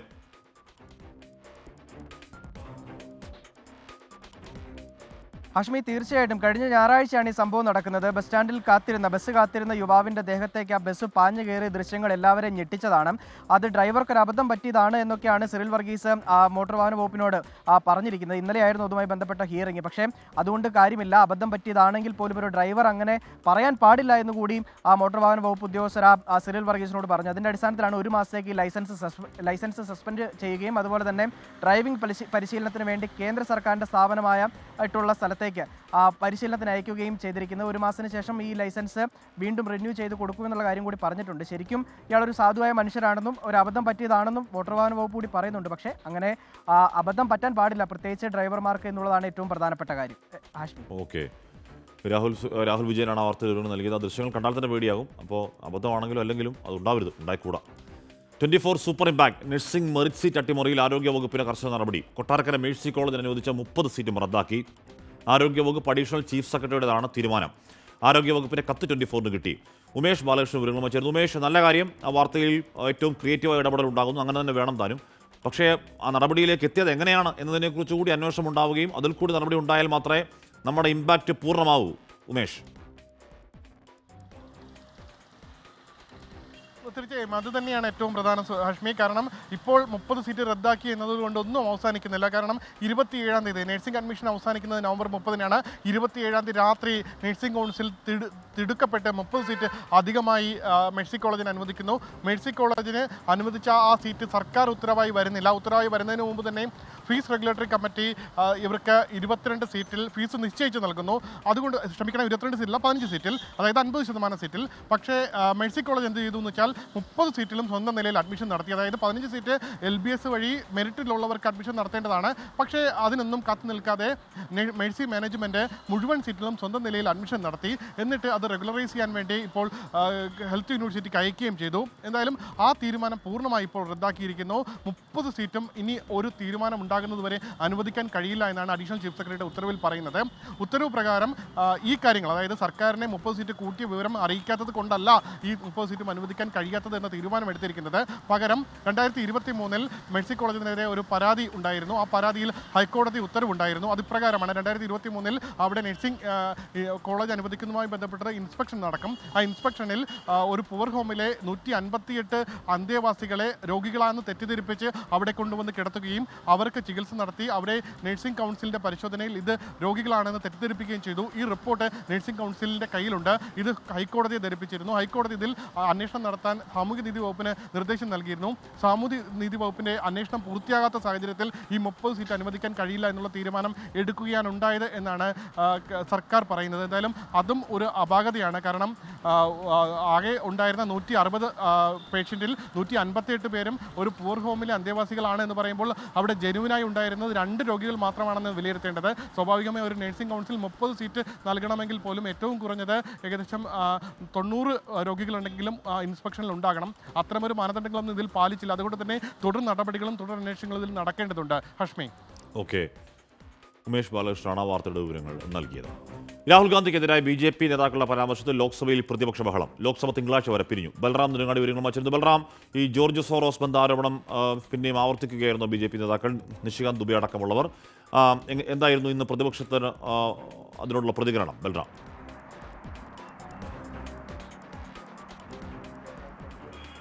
ഹാഷ്മി, ലോക്സഭയിൽ അദാനി വിഷയം ഉന്നയിച്ചുകൊണ്ടുള്ള കോൺഗ്രസിന്റെ പ്രതിഷേധം തുടരുകയാണ്. ഇന്ന് രാവിലെയും സഭ സമ്മേളിച്ച ഉടൻ തന്നെ കറുത്ത മാസ്കുകൾ, അദാനിയും മോദിയും ഒന്നാണ് എന്ന് എഴുതിയ കറുത്ത മാസ്കുകൾ അണിഞ്ഞുകൊണ്ടാണ് കോൺഗ്രസിന്റെയും ഇടതു പാർട്ടികളുടെയും അടക്കമുള്ള അംഗങ്ങൾ പാർലമെന്റിന് വളപ്പിൽ പ്രതിഷേധിച്ചത്. തുടർന്ന് സഭ സമ്മേളിച്ച ഘട്ടത്തിൽ കഴിഞ്ഞ ദിവസം BJP അംഗങ്ങളായ നിഷികാന്ത് ദുബെയും സംബിത് പാത്രയും രാഹുൽ ഗാന്ധിയെയും വിദേശ വ്യവസായി ജോർജ് സോറസിനെയും ചേർത്തുകൊണ്ട് ഉന്നയിച്ച ആരോപണങ്ങൾ, വിദേശ വ്യവസായികളിൽ നിന്നും പണം വാങ്ങിക്കൊണ്ട് രാഹുൽ ഗാന്ധി സർക്കാരിനെ അട്ടിമറിക്കാൻ ശ്രമിക്കുന്നു, പ്രധാനമന്ത്രി നരേന്ദ്രമോദിയുടെ പ്രതിച്ഛായ തകർക്കാൻ ശ്രമിക്കുന്നു തുടങ്ങിയ ആരോപണങ്ങളിൽ ഉള്ള പ്രതിഷേധം കോൺഗ്രസ് ഉയർത്തി. ഈ വിഷയത്തിൽ അവകാശ ലംഘന നോട്ടീസ് ഹൈബി ഈഡൻ MP ഇന്ന് ലോക്സഭയിൽ നൽകിയിരുന്നു. എന്നാൽ ഈ വിഷയം ചർച്ച ചെയ്യാൻ സഭാധ്യക്ഷൻ തയ്യാറാകാത്തതിനെ തുടർന്ന് പ്രതിപക്ഷം ബഹളം ഉയർത്തി. രാവിലെ 11 മണിക്ക് നിമിഷങ്ങൾ മാത്രമാണ് സഭ സമ്മേളിച്ചത്. അതിനുശേഷം പിന്നീട്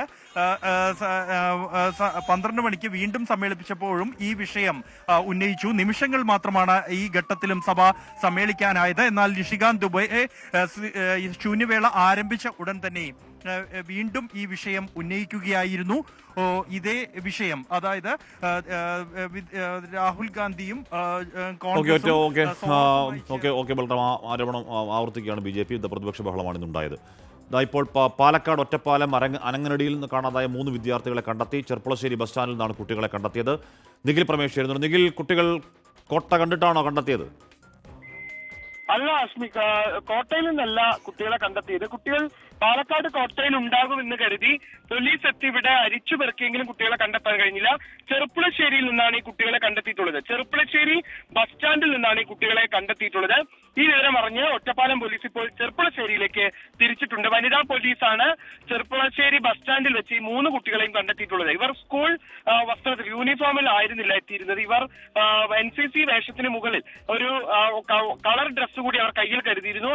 ആ കളർ ഡ്രസ്സ് മാറിയാണ് അവരിപ്പോൾ ചെറുപ്പുളശ്ശേരി ബസ് സ്റ്റാൻഡിൽ എത്തിയിരിക്കുന്നത്. എവിടേക്ക് പോവുകയായിരുന്നു ഇവരുടെ ലക്ഷ്യം എന്നുള്ള കാര്യമൊന്നും വ്യക്തമല്ല. എന്തായാലും കുട്ടികൾക്കൊരു തെറ്റ് പറ്റിയതാണ്. അവരെ ഇതിനോടകം തന്നെ അത് ബോധ്യപ്പെടുത്തുന്നു എന്നാണ് പോലീസ് അറിയിക്കുന്നത്. ഒറ്റപ്പാലം പോലീസ് ഇപ്പോൾ ചെറുപ്പുളശ്ശേരിയിലേക്ക് തിരിച്ചിട്ടുണ്ട്. അതിനുശേഷം സ്റ്റേഷനിലെത്തിച്ച് കുട്ടികളുമായി സംസാരിച്ച ശേഷം രക്ഷിതാക്കൾക്കൊപ്പം അവരെ അയക്കും. ഇന്ന് രാവിലെ സ്കൂളിൽ എത്താത്തതിനെ തുടർന്ന് അറ്റൻഡൻസ് എടുത്തപ്പോൾ ഈ 3 കുട്ടികൾ വന്നിട്ടില്ല എന്ന് മനസ്സിലാക്കിയതിന്റെ പശ്ചാത്തലത്തിൽ അധ്യാപകർ അവരുടെ വാട്സാപ്പ് ഗ്രൂപ്പിൽ ഇതുമായി ബന്ധപ്പെട്ട വിവരം പങ്കുവെക്കുകയായിരുന്നു. അപ്പോഴാണ് രക്ഷിതാക്കൾ അവർ വീട്ടിൽ നിന്ന് ഇറങ്ങിയിട്ടുണ്ട് എന്ന് അറിയിക്കുന്നത്. തുടർന്ന് അധ്യാപകർ ഒറ്റപ്പാലം പോലീസിൽ പരാതി നൽകുകയും ഒറ്റപ്പാലം പോലീസ് അന്വേഷണം ആരംഭിക്കുകയുമായിരുന്നു. അപ്പോഴാണ് ഈ 3 കുട്ടികളും പാലക്കാട് കോട്ട കാണാൻ വന്നതായിരിക്കാമെന്ന് സഹപാഠികൾ വിവരം നൽകിയത്. തുടർന്ന് പാലക്കാട് കോട്ടയിൽ പോലീസ് അരിച്ചുപെറുക്കിയെങ്കിലും കുട്ടികളെ സംബന്ധിച്ച് യാതൊരു വിവരം ലഭിച്ചില്ല. എല്ലാ പോലീസ് സ്റ്റേഷനുകളിലേക്കും കുട്ടികളുടെ ചിത്രങ്ങൾ കൈമാറിയിരുന്നു. അങ്ങനെ നടത്തിയ അന്വേഷണത്തിലാണ് ഒറ്റപ്പാലം ചെർപ്പളശ്ശേരി പോലീസ് ജസ്റ്റ് ക്ലാസ്സിൽ കയറണ്ടെന്നും ജസ്റ്റ് ഒന്ന് കറങ്ങുക എന്ന ഉദ്ദേശത്തിൽ പാവം കുട്ടികൾ ഇറങ്ങിയാണ്. അത് മാതൃകയാക്കേണ്ട, എന്നാലും കുട്ടികളല്ലേ, ക്ഷമിച്ചുകളാം.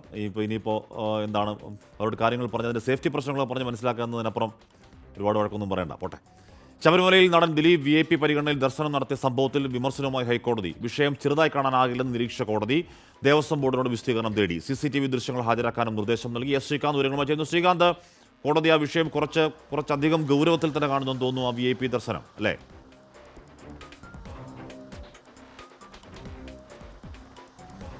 ശബരിമലയിൽ സാധാരണഗതിയിൽ നടക്കാറുള്ളതാണ് ഇത്തരത്തിലുള്ള VIP ദർശനം. അതിപ്പോൾ ദിലീപ് എന്നല്ല, മറ്റ് പല ആളുകളും ഇത്തരം സാഹചര്യം ഉപയോഗപ്പെടുത്താറുമുണ്ട്. രാഷ്ട്രീയക്കാരുണ്ട്, അതിൽ ഹൈക്കോടതി ജഡ്ജിമാരുണ്ട്. ഒപ്പം തന്നെ ഇന്നലെ കോടതി മലയിറക്കി വിട്ട സുനിൽ സ്വാമി എന്ന പാലക്കാടുകാരനായ സുനിൽകുമാറുണ്ട്. അങ്ങനെ പലരുമുണ്ട്. ഇതിപ്പോൾ ദിലീപിന്റെ കേസിലും സമാനമായ രീതിയിൽ കോടതി കടുത്ത നിലപാടെടുത്തിരിക്കുകയാണ്. പോലീസ് അകമ്പടിയോടെ എങ്ങനെയാണ് ഇയാൾ ദർശനത്തിനെത്തിയത് എന്ന് കോടതി ചോദിക്കുന്നു. ദിലീപും സംഘാംഗങ്ങളുമാണ് ദർശനം നടത്തിയതെന്ന് ദേവസ്വം ബോർഡ് മറുപടി നൽകി. എത്ര പേരാണ് ഈ ഹരിവരാസന സമയത്ത് ശ്രീകോവിലിന് മുന്നിൽ നിരന്നു നിന്നത് എന്ന് കോടതി ചോദിച്ചു. മറ്റുള്ളവരുടെ ദർശനം മുടങ്ങിയില്ലേ? സ്ത്രീകളുടെയും കുട്ടികളുടെയും അടക്കം ദർശനത്തിന് ഭംഗം വരുത്തുകയല്ലേ ചെയ്തത്? അവരെ എന്തിനാണ് നിങ്ങൾ തടഞ്ഞത്? ദർശനം ലഭിക്കാതെ മടങ്ങിയവർ ആരോട് പരാതി പറയും? മറ്റുള്ളവരുടെ ദർശനം തടസ്സപ്പെടുത്തിയിട്ടാണോ ഇത്തരം ആളുകൾക്ക് ദർശനം നടത്തേണ്ടത്? ഹരിവരാസന സമയത്ത് അവസാനം വരെ നിൽക്കാൻ ആർക്കും പ്രിവിലേജ് ഇല്ല എന്നും കോടതി പറയുന്നുണ്ട്. ദിലീപിനെ ഈ ഹർജിയിൽ കക്ഷി ചേർക്കും എന്നും കോടതി ഇപ്പോൾ വ്യക്തമാക്കുന്നു. പോലീസിന് ഒരു ചുമതലയും അവിടെ നിർവഹിക്കാനില്ലേ എന്നൊരു ചോദ്യം കൂടി കോടതി ചോദിക്കുന്നുണ്ട്. കോടതി ലക്ഷ്യ നടപടികൾ ഈ പോക്ക് പോവുകയാണെങ്കിൽ സ്വീകരിക്കേണ്ടി വരുമെന്നും മുന്നറിയിപ്പുണ്ട്. ഇത്തരം സംഭവങ്ങൾ അടിയന്തരമായി റിപ്പോർട്ട് ചെയ്യണമെന്ന് പറഞ്ഞ കോടതി തിങ്കളാഴ്ച ദേവസ്വം ബോർഡിനോട് വിശദമായ സത്യവാങ്മൂലം നൽകാൻ പറഞ്ഞിട്ടുണ്ട്. അതായത് തീരുമ്പോൾ അവരോട് നിരന്നു നിന്നു, അത് കാരണം ഇത്രയും പേരുടെ ദർശനം മുടങ്ങി, അവരാരോട് പരാതി പറയുമെന്നൊക്കെ കോടതി കൃത്യമായി തന്നെ കാര്യങ്ങൾ ചോദിക്കുന്നു. അതിന് നടപടിയിലേക്ക് കോടതി കടക്കുകയുമാണ്. സ്വർണ്ണവിളി നോക്കാം. ഇന്നത്തെ സ്വർണ്ണനിരക്ക് സമർപ്പിക്കുന്നത് സ്പർശ ഗോൾഡ് ആൻഡ് ഡയമണ്ട്സ്. ഫിജിറ്റലാകൂ ഇനി സ്പർശയോടൊപ്പം.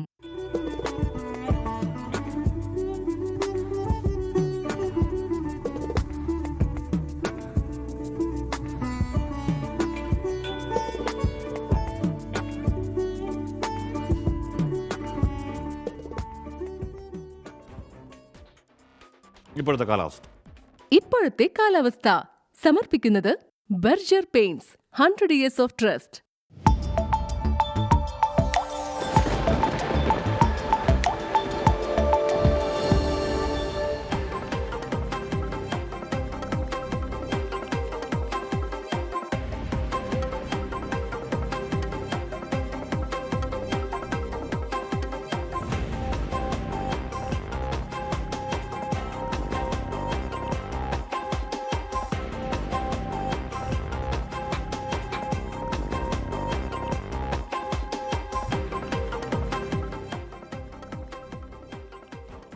അപ്പോൾ പ്രിയപ്പെട്ട പ്രേക്ഷകർ, നമ്മുടെ ബ്രേക്കിംഗ് മണിക്കൂറിൽ തൽക്കാലം പൂർണ്ണമാകുന്നു. ഇനിയിപ്പോൾ വാർത്താമഴയുടെ സമയമാണ്. വിജയകുമാർ ചേരും. Good bye.